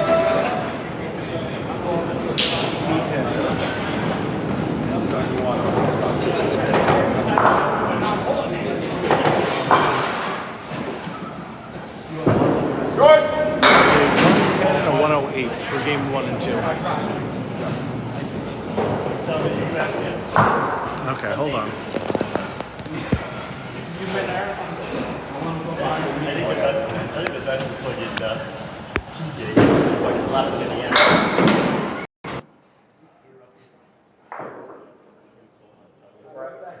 It was using the phone's microphone instead. Yep. Sometimes the receptor thing comes a little loose, and I have to unplug it and plug it back in. Sorry, buddy. I just whacked my buddy right in the head with my elbow. No, you can't throw it like a softball pitch. No, because that your ball has to make contact with the lane prior to that line right there, or else it's a foul ball. So if you launched it down there, it would be the same as a gutter ball at that point, and it would hurt the lanes, and you don't want to do that. High score here, as a team, Riverwalk got a 2001. The single is Chris Sargent, who threw, or the high triple here is Chris Sargent with a 465, and the high single is Keith Beaupre with a 194. High score I've ever seen, Steve Walker threw a 204 one time. It's the only 200 I've ever seen.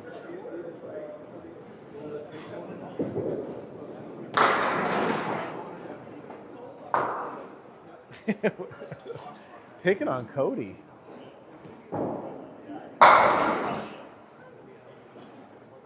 There is no bowling speed rule, no. Nope, generally you want to throw a hard fastball, but you can throw whatever speed you want.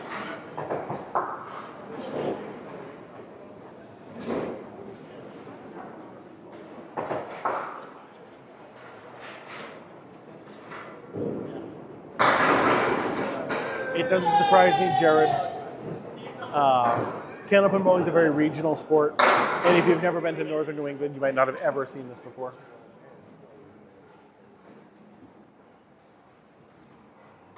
I love to hear it, Robert. Hopefully you can walk again soon.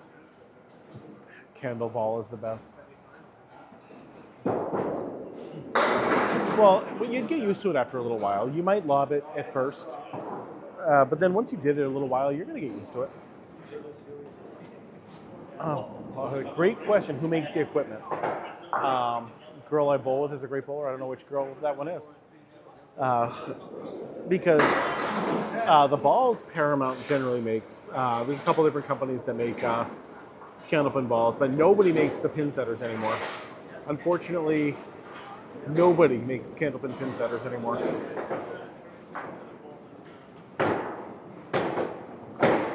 Not even in Rhode Island anymore. What do we got for scores? 601 for Metro, 573 for Academy. Danny Harris got a 183. Woo-hoo-hoo. Is that a 683? Yeah. That's incredible. Wow. I just got updates on some of the other games, and Danny Harris threw a 183. He just said that Danny Harris threw a 183. As a team, they threw a 683. Probably.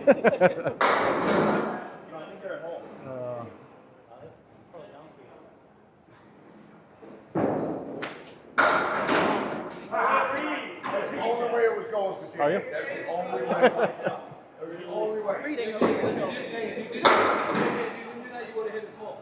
He's like the Pedro Serrano. What's the highest average out of these guys? It's very much. 6 pin, I'm not sure. Balls are free. Average or average at the moment? I assume average at the He moment. offers cigar. Average at the moment, it has to be between. It's very bad. Drink Joker's Road. Really? No, there's no way that's true. Really? JJ's up there for. JJ's been bowling really well. But If not, it's those two. Southall and JJ. interesting. Because I know that. Joe Boo would have made that. I would have assumed it was either Landry. I don't know though. Maybe. Actually. Yeah. Uno momento. You got all this. You got all the stats. All of the bowling alleys with the leagues as my favorite tab from my phone. I can just pull it up. Yeah, look up the Friday Night Pro League if you can. All right, we got Jeff Buggea up on the right, John Lescarbeau on the left. Paige, thank you for the share. Appreciate that. Sonia's going to get us the stats and let you know who is the best bowler and what everybody here's averages are. Duckpin bowling is similar, but it's not the same thing. Duckpin bowling is a completely different sport.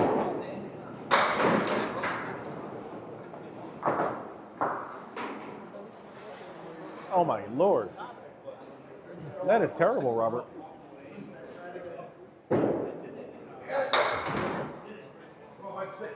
Strikes are not common. Apparently, according to Candlepin Bowling Network, pro bowlers get a strike about once per game. Duckpin is easier than Candlepin, absolutely. He has some amazing pants on tonight. He does not usually wear pants like that. But the Grateful Dead, Dancing Bear, sweatpants, top tier.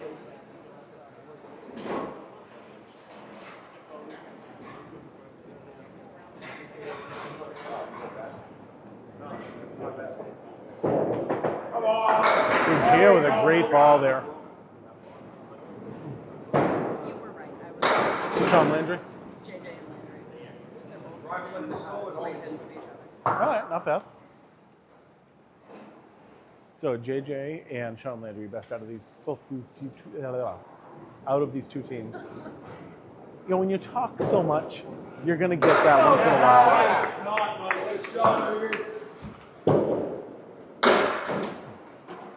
Oof! Ouch! They're not short. They just throw it really fast, Ginger Bear. See TikTok? I can admit when I'm wrong.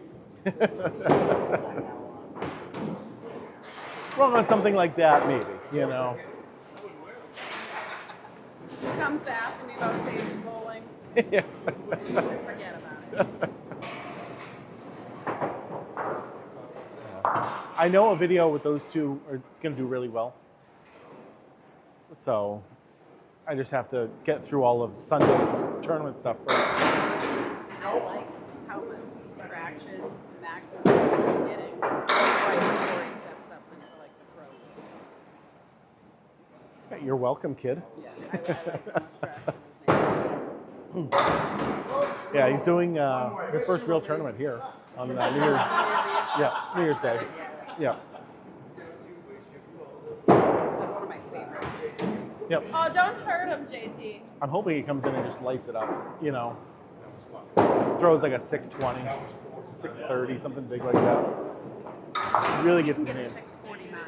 Not get a 650 because that's my high right now, and he can't beat me yet. He can't beat me yet. I'll let him have the 649. I mean, And it's he best beat 5 of Sage. 7, so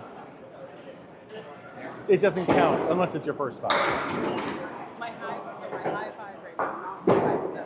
649. He can't beat it. Not yet. I'll tell him when he's on a strike in the 10th, I'll be like, no, kid, can you just stop right now? Sage's is 648. Both of you girls are better than me, so. Sage's is 648. He can get the 49 and beat her and still be less than me. That's Okay. Fair enough.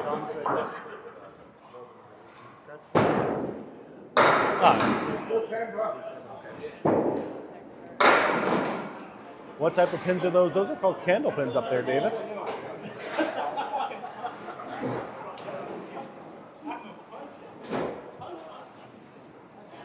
Chris Kaz working on a strike.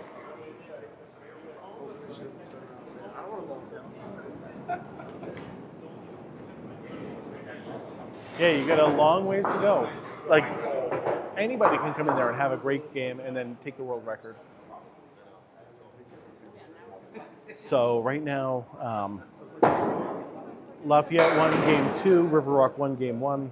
They were up about 30 pins in totals, 20 pins. And in this game, it's neck and neck still. 10 pins, same configuration as 10-pin bowling.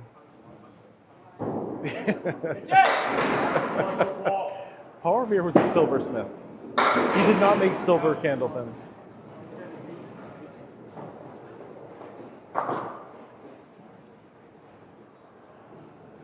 No, not Thailand. No, this is Riverwalk Lanes in Amesbury, Massachusetts. Yes, not a lot, because it kind of messes up my candlepin stroke, but I like going 10-pin bowling once in a while for fun. The highest pro average, I believe, is like a 137 out of Danny Harris. Pins are made out of like a hard rubber, hard plastic. Oh, yeah,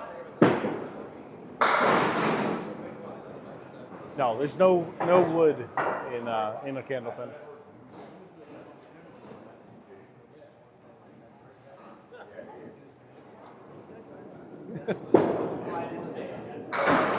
No. I got your humor there. I was trying to go with it actually. You have some old wood pins. That's awesome. They were just talking about running a wood pin tournament down at Canal Lanes.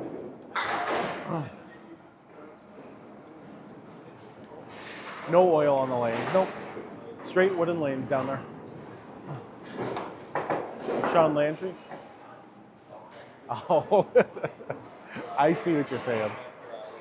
I don't know if we missed it all that much, actually. I think we were good. Mark Ricci up on the right, Sean Landry on the left. Love you, Nick. You know that. No holes in the ball. Nope, you just palm the ball. Chris Sargent is a legend. Yep. He owns the highest triple here. He owns the world record. Why do they slide so much? Because you want to get as much speed on the ball as you can. And so that means putting a little bit of a slide into it, getting that momentum.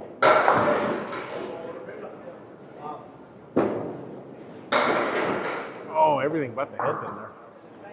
So Tex, thank you for sharing the live. I appreciate it. He was here early tonight.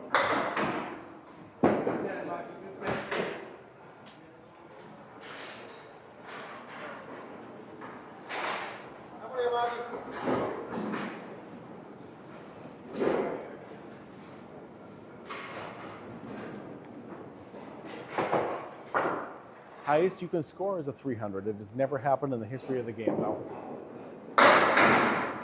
I feel like it's more slick than 10-pin, but it's hard for me to judge because I don't go 10-pin bowling all that much. No, you're going to wear the same bowling shoes that you do in 10-pin. So you use the Dexters, you use, I don't even know what other kinds of pyramid shoes, whatever the bowling shoes are. Yes, 245 is the one highest ever achieved, but you could get a 300 technically.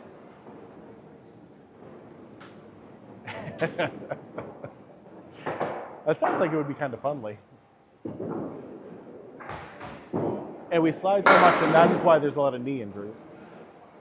Because if you're trying to slide that, 2 feet that you want to slide, and your foot catches on something, it really, really hurts your knee.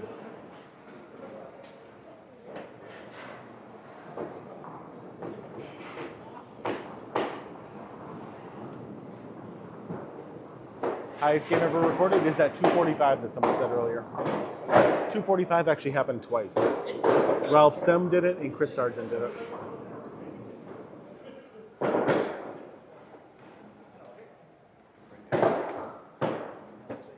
Which, a 245, by the way, is a unbelievable score.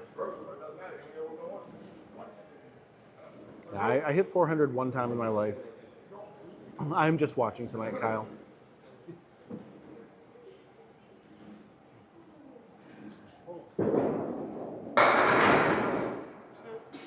That is true. Lee did come right around here and then did not say hi to me.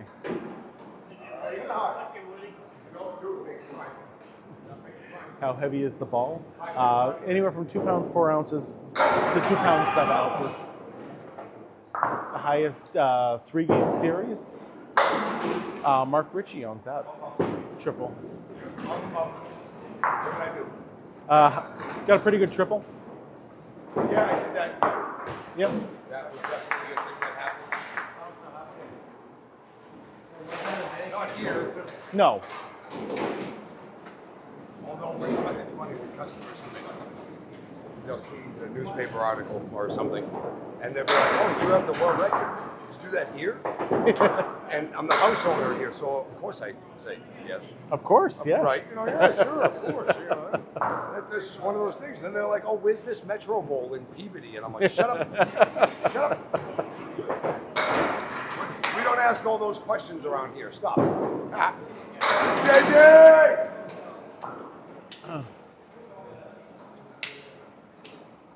So for the person that was asking for the best box snacks, that was him right there. Score 188 to 199 ish, if the handwriting is right. And we are on the 5th and 6th box. This is not Ohio. Come on now. No, this is Riverwalk Lanes in Amesbury, Massachusetts.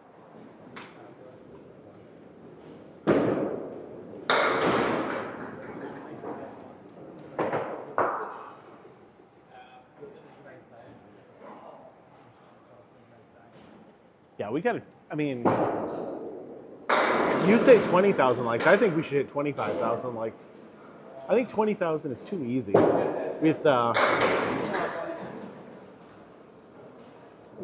like 6 frames to go, you guys easily could have hit 25. If not 30,000, honestly.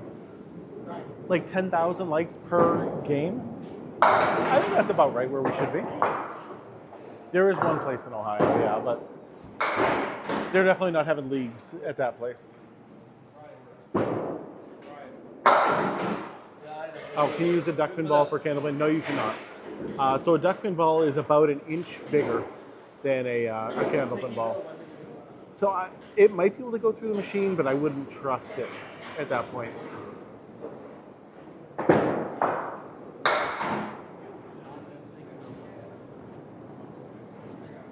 Not in Candlepin. That didn't happen in Candlepin. That is for sure. It is so much fun, SCC. And it doesn't surprise you if you've never seen this before. It's pretty much only found here in northern New England. They might have bowled a perfect game in 10-pin. You never know.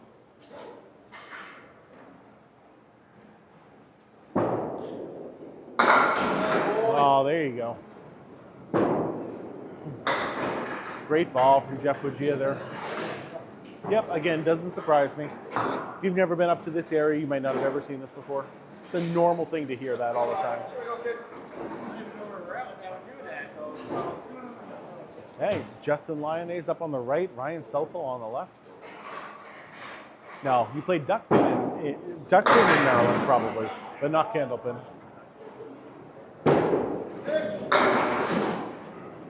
Hey, welcome from New Hampshire. Oh, why is there no music? You can't have music. Like, it messes up my lives if I have too much music going on. Ryan is a machine, absolutely. So this is Riverwalk Lanes in Amesbury, Massachusetts. Like on TikTok, I can do live with the music, but then once I re-upload it to YouTube after, the music actually messes it up. So I try not to have the music playing too much. Yeah, this used to be Lafayette Lanes, and it's now Riverwalk Lanes. Yeah, that's JT. Sometimes that happens. He's up there.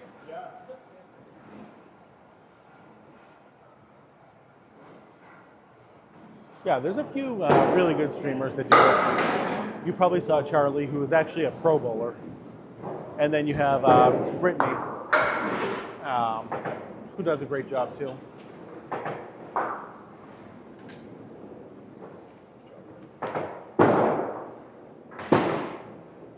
JT's clearing that gutter. That's what he's doing with that ball. Yep, Brittany. I saw her down at Canal Lanes and talked to her about how she was doing. Me, her, and Charlie Collins were all at the same tournament recently. We all had our streams going at the same time. I haven't seen Josh go live in a while either. I think he didn't get the viewers that he really wanted, so he stopped doing it. Especially because him and Charlie bowl together a lot, especially on the Friday Night Pro League. So I assume that they just let Charlie do his. What kind of bowling is this? This is called Candlepin bowling, and it is the best kind of bowling there is. Yeah, once you can walk, you should. You don't have to be good to join a league, you know? You just go there and do it for the fun of it.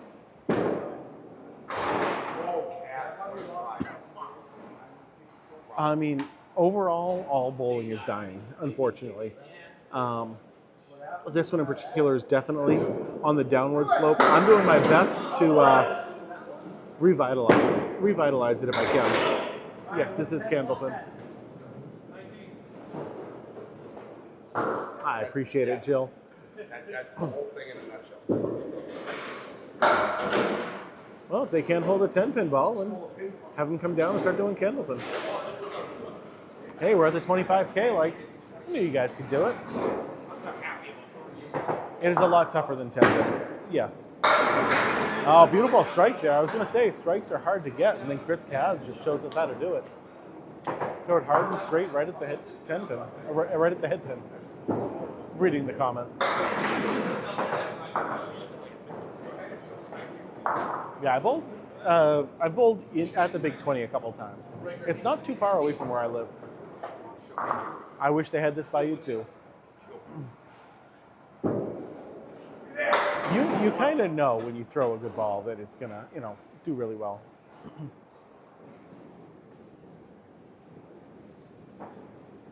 So on your second ball, it is a spare. On your third ball, it is not a spare. On your third ball, it is just a 10 if you get them all down. So with a spare, just like in 10-pin, you get one ball out of your next frame. And you don't get that on the third ball. It is just a 10. So it's definitely worth more. The ball can weigh anywhere from 2 pounds 4 ounces to 2 pounds 7 ounces. The lighter ones are really just for the glow bowling balls that are just made of a different material. And the 2 pounds 6, 2 pounds 7, if you have your own set, that's what you're going to generally use. Strike from Mark Ricci. Let's go.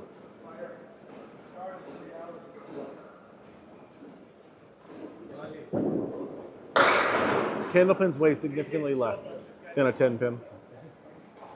So your average Candlepin weighs 2 pounds 8 ounces. Your average 10-pin weighs 3 pounds 6 ounces. This is game number 3. We are in the 5th and 6th box, the final 5th and 6th box of game 3. So we got 4 frames to go from every bowler, except these 2 that have 1 extra one.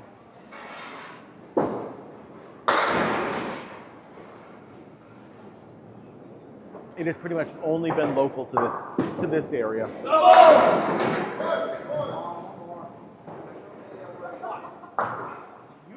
Yeah, you can absolutely show up here anytime you want. There's a bunch of people who just showed up and are bowling on lane 7 right now.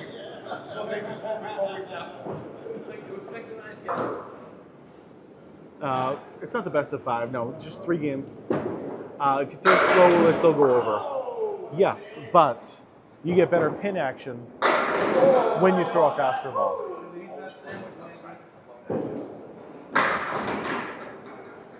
This is called Candlepin Bowling Meals on Wheels, and it is the best kind of bowling there is.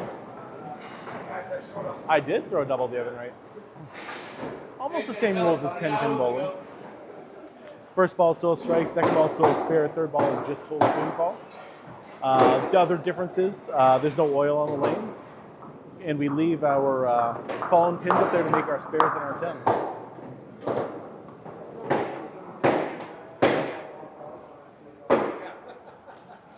I don't know what a 200 game is. Oh, yeah. I'm sorry about that. Yeah. Somebody was like, yo, if he throws the double, give him the home run trophy. Ooh, okay. And then we're all like, yeah. 100 in Candlepin is just, that's the line you want to get to every time if you can. I mean, yeah, of course we are. Did you look at 90 the first game? That's why we did that? What do you think a Candlepin ball would do against a 10-pin rack? I think it would be fine. Perfect score is still 300. If you can throw 12 strikes in a row, it is still 300. Same as in 10-pin. Who's Mark? Mark was the guy who was up there on the left last time. He's the owner here at Riverwalk Lanes. The ball can weigh anywhere from 2 pounds 4 ounces to 2 pounds 7 ounces. What a shot from JJ. Wow! Are we doing this thing right now? We need 30,000 likes, yes. Hit 30,000 likes, everybody. All right. We got 4 frames to hit 30,000. And the way I know you guys can do it, when I ask for it, you guys can hit 30,000 by the time the next 2 bowlers are All up. right, let's see where this is going. It is harder than 10-pin bowling. If you can get 100 in Candlepin bowling, you are bowling really, really well. And that is not the case in 10-pin bowling.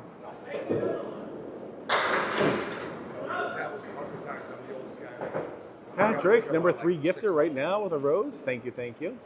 Rylan sharing the live. Thank you. 29,000. We're only 1,000 away from that 30K. Now, Lawless. Hit it. Hit it. Come on now. They have both 10-pin and Candlepin. Skill is required, it's just in different ways. Location, this is Riverwalk Lanes in Amesbury, Massachusetts. Look at that. What did I say? You guys can get 30,000 before the next bowlers were up. You're at 30.5 now. Absolutely incredible. I get the best fans on all of TikTok right here, every single time.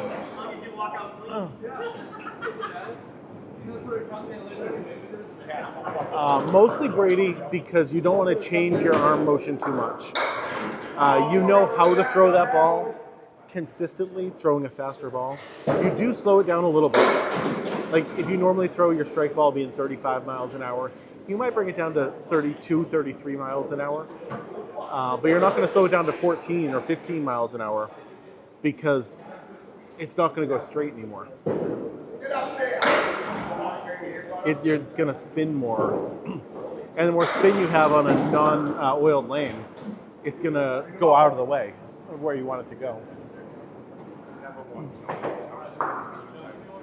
Faster ball, it's not going to break as much. Love X Legion.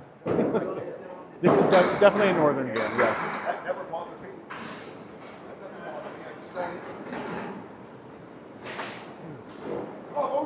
You know, Mike, stay right on top of the thing here. Likes are still pouring into 32,000 right now.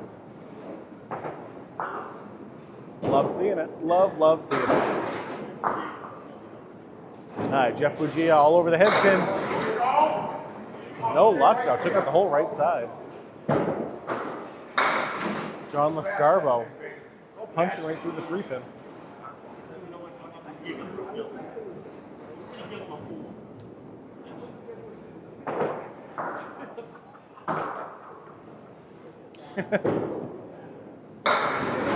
Friday Night Candlepin is the best time, man. Nothing better. Scoring is almost the same as 10-pin. First ball still being a strike, second ball still being a spare. That third ball is the only difference, and that is just total pinfall. I'm not bowling at all tonight, Jacob. I'm just down here recording the pro bowlers. So both teams are the home team tonight. Technically, Riverwalk in the black is the actual home team, but both teams use Riverwalk Lanes as their home alley. You can spin the ball, but generally a hard fastball is the best, and so you don't want to hook the ball too much. No one has ever thrown a 300 in this game. Never happened, probably will never happen. Off the deck, buddy. Good job up there. Get that stick, huh? Yep, that's a good answer, Jacob. The pins scatter when they're hit a little bit harder.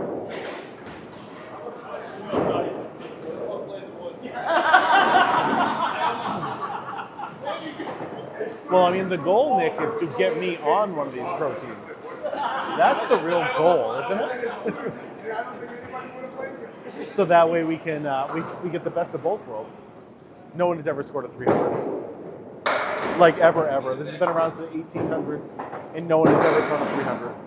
245 is the most that has ever happened. This alley was built in the 1930s, and so it's about 90 years old. Ryan Southall showing the pins how much he loves them. Were you asking when somebody asked when the alley's open? Yeah. 1946. Oh, okay. I've been telling everybody the 30s because I thought that's what I had. No. 1946. Sawyer in Northwest. Ryan, 1930. Okay. You're still in operation. Okay. So the place opened in 46, but the machines weren't here until 64. Right. So for like 18 years, they were just kids doing it. Yeah, my grandfather. Your grandfather was a big boy here? Yes. No shit. Yep. All right, so 1946 is what I'm told now. We didn't know. I went to the library and found some old, wicked old, microfiche of, newspapers from the 40s. And it was May something, May 17th. May something is sounding familiar, but 1946 is when it was. Wow. So May of 1946. I'm learning something new right here. I was just really curious. I wanted to find out myself. Game 1, Riverwalk 1. Game 2, Lafayette 1. This is Riverwalk Lanes in Amesbury, Massachusetts. Best small town you'll ever find in the entire world. No, lanes are the exact same length as a 10-pin lane, 60 feet long. Pins are set up in the same configuration as 10-pin, 12 inches apart, same as 10-pin.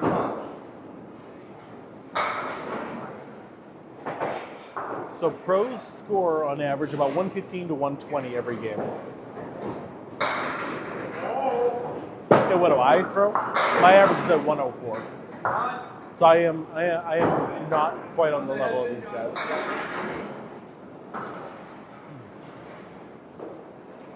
I don't know that stat, Nick. They just throw it so fast that it might look like it's shorter. But they throw the ball a good 35. Chris Kaz throws it probably about 40 miles an hour. 104 is so real. It actually is really good. Yes. In most leagues, I would be one of the best bowlers in that league. On my Sunday league, I am the anchor bowler because I'm the best bowler on the team.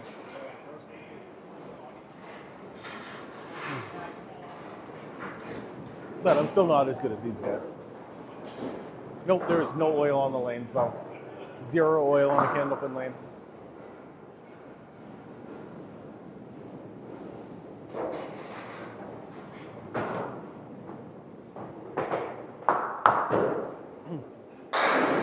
These guys would make really good softball pitchers. They really would. Very accurate.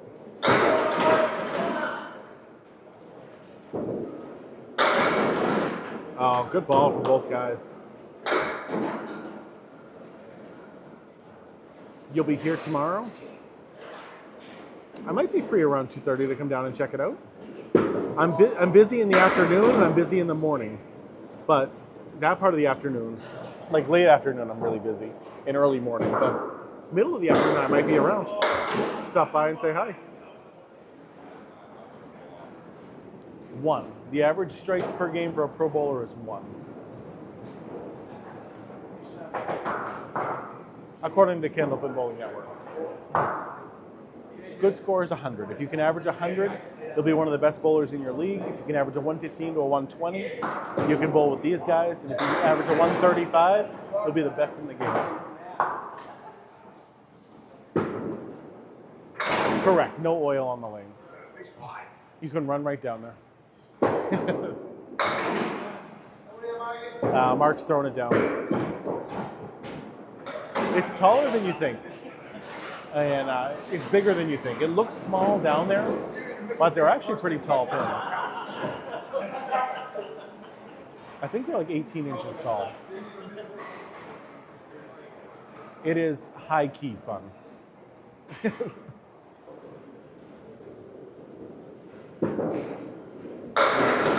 I don't know. Jacob, you're going to have to come here and try it. Well, this is real bowling, but I assume you mean 10-pin bowling, Maddie. The way scoring is different between this and 10-pin. First ball is still a strike, second ball is still a spare, the exact same. The third ball is the only difference, and that is just total pinfall only with that third throw.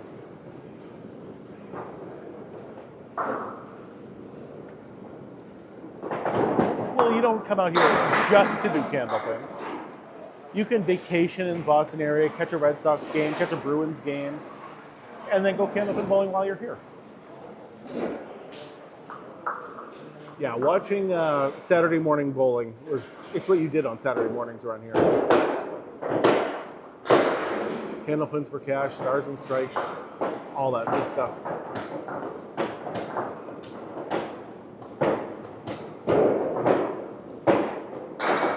Yes, Judge. Judge Harper, I am very patient when it comes to that because it's always someone's first time seeing this game. And I want them to enjoy it as much as I do. And I know when you're watching something and you don't know what's going on, it's not fun, so you scroll away. So I want everybody to understand what's going on. And I know I'm going to answer the same exact question, 100 times per live, 1,000 times a week. But it's okay. I'm okay with doing that. If that's going to help people enjoy the game better, that's what I want to do. Anytime you're in a bowling alley, there's a bald spot convention. John Lescarbeau's pants are fantastic. Yes.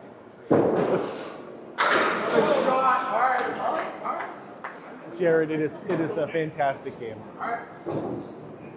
It is the most fun you can have on a bowling lane. With your pants on.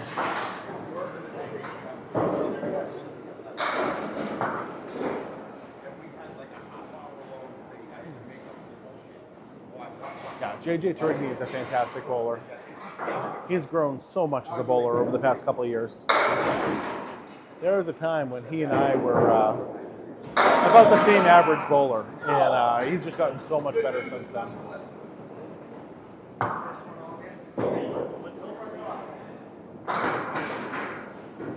So it goes, Robert, enjoy it while you can. Why don't they throw it overhand? Because, first of all, you can't. But you see that second line that's out there on the lanes? That's called the lob line. And your ball has to make contact with the lane prior to that, or else it's a foul ball, same as if it went in the gutter.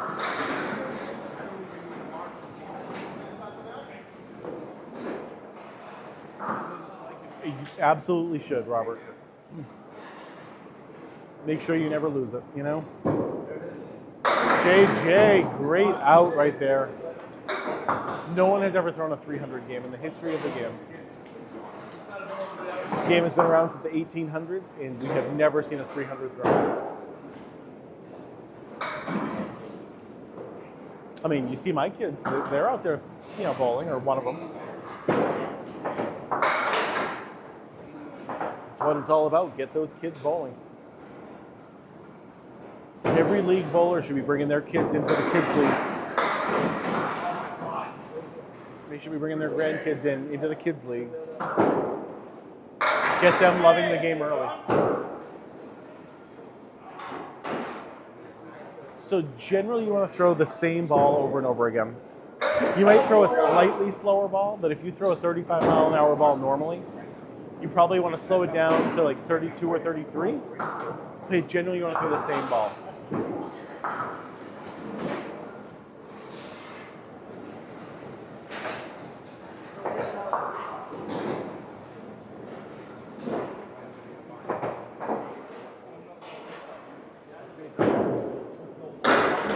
Ouch.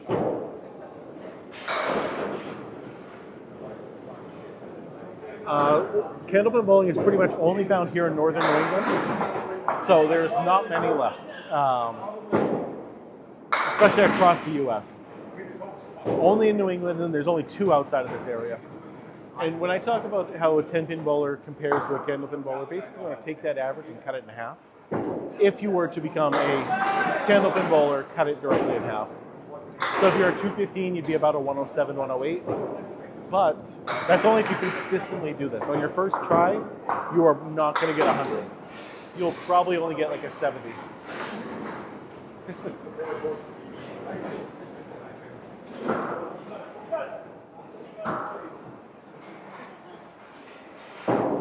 All right, the mods did their job.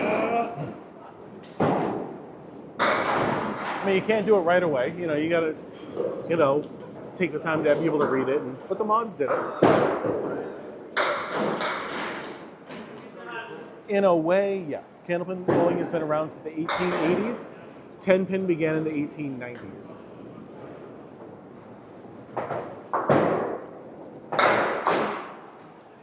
You cannot throw the ball overhand.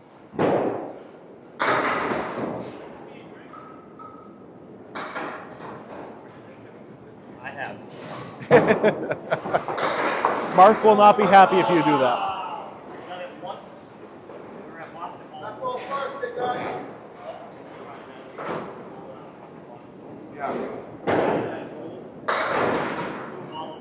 Did you? I heard about that. Yeah, that was when Lamar was down there. Yeah. I heard about that. I don't bowl in this, Drew.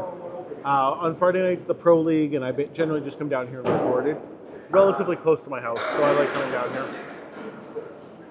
Well, it's Candlepin, and there's nothing in Connecticut. You'll have to cross the border up to Massachusetts to give it a try. The ball weighs anywhere from 2 pounds 4 ounces to 2 pounds 7 ounces. Yep, you get 3 throws per frame. First ball is still a strike, second ball is still a spare, third ball is just total pinball.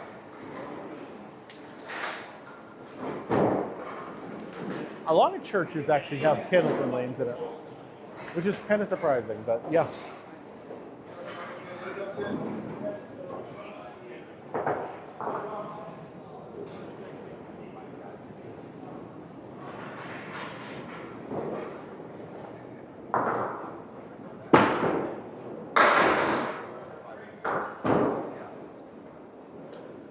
Frames, yep.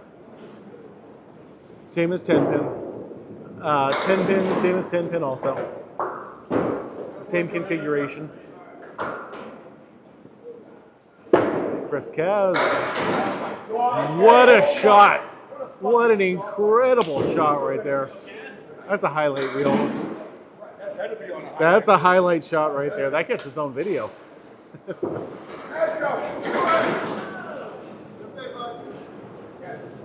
That was an amazing, amazing shot. Highest score ever recorded was a 245. It's happened twice. In this league, you get 2 frames at a time.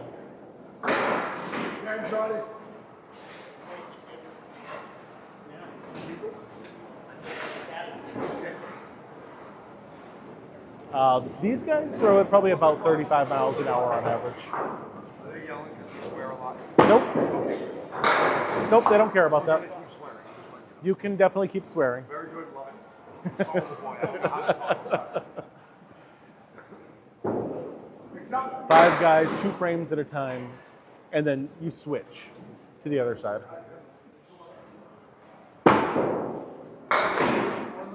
Once again. Oh, no. I mean, it's 10 frames total. You just happen to do 2 frames at a time. A decent average is 100. If you can average 100, you'll be one of the best bowlers in your league. On this team, there's 5 on these teams.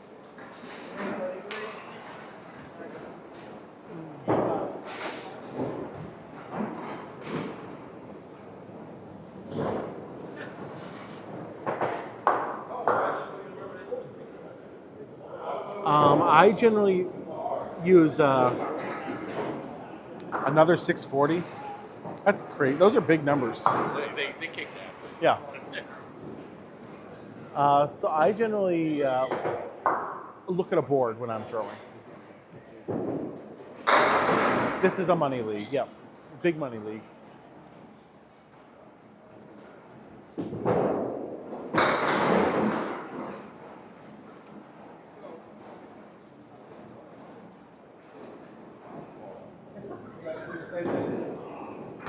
Oh, Landry off to the right there. Mark Ricci. Can't believe that one didn't go. Unbelievable. That was a really good ball there. And you're taking out just one of those pins.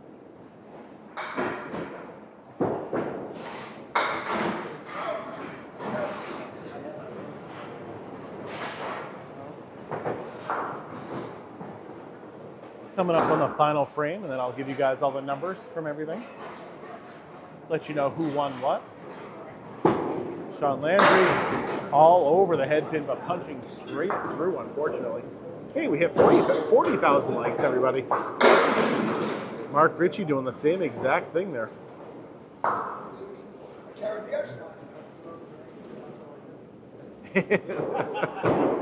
Mark Ricci's my hero.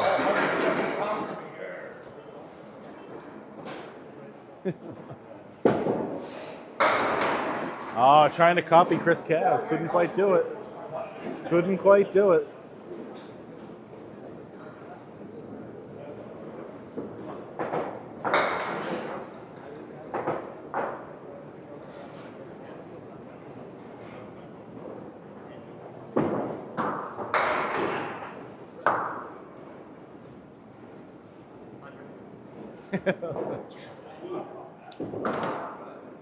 How long is the season? That's a good question. I think it's 30 weeks. I don't know Yellowstone, so he could. There you go. Mark shouts at everything he possibly can. So generally you want to aim for the head pin just a little off to the side of each one, because the pocket isn't the same between the two.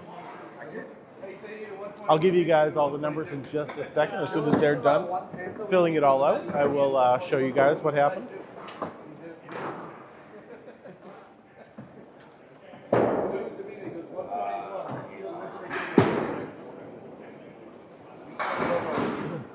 Give me 1 second. Sorry about this.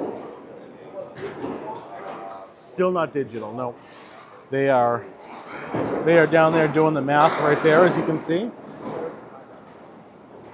And we are not the smartest of people in the world, so sometimes math is difficult for us. We tied Landry. We're tied. You couldn't be that good, huh? Huh? What do you mean you couldn't beat me? Why couldn't you beat me? I threw a 90 tonight. Generally, yes. Generally, you want to throw a harder, faster ball. It's not hard to beat the owner. No, here. Why? My wife does it all the time. It's a good thing because Melissa's the owner.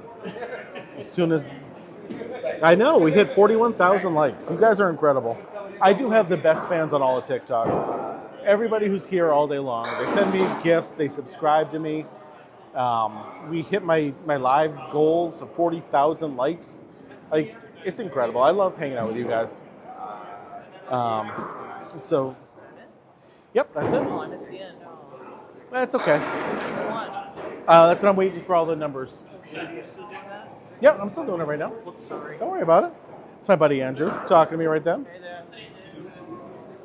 The camera's facing that way, so they can't see you wave. I do. All right, so if you guys can see, Riverwalk took game 1, 3, and the totals, and Lafayette won just game 2. So, a lot of great bowling there. Big 6. There we go. So everybody, good night. We lost the second game. Thank you all so much. It'll either be Facebook or YouTube. It'll be one of the two if TikTok goes away. We only lost the string by 6. Stop. Anyway, everybody, thank you all so much, and I will see you all again soon, hopefully. I'll see you all Sunday morning, maybe King of the River. So they got their dues. We got 6. Tell Mark Matthew Foss said hi. I will do that. But there was just Hi, everybody. Good night. better.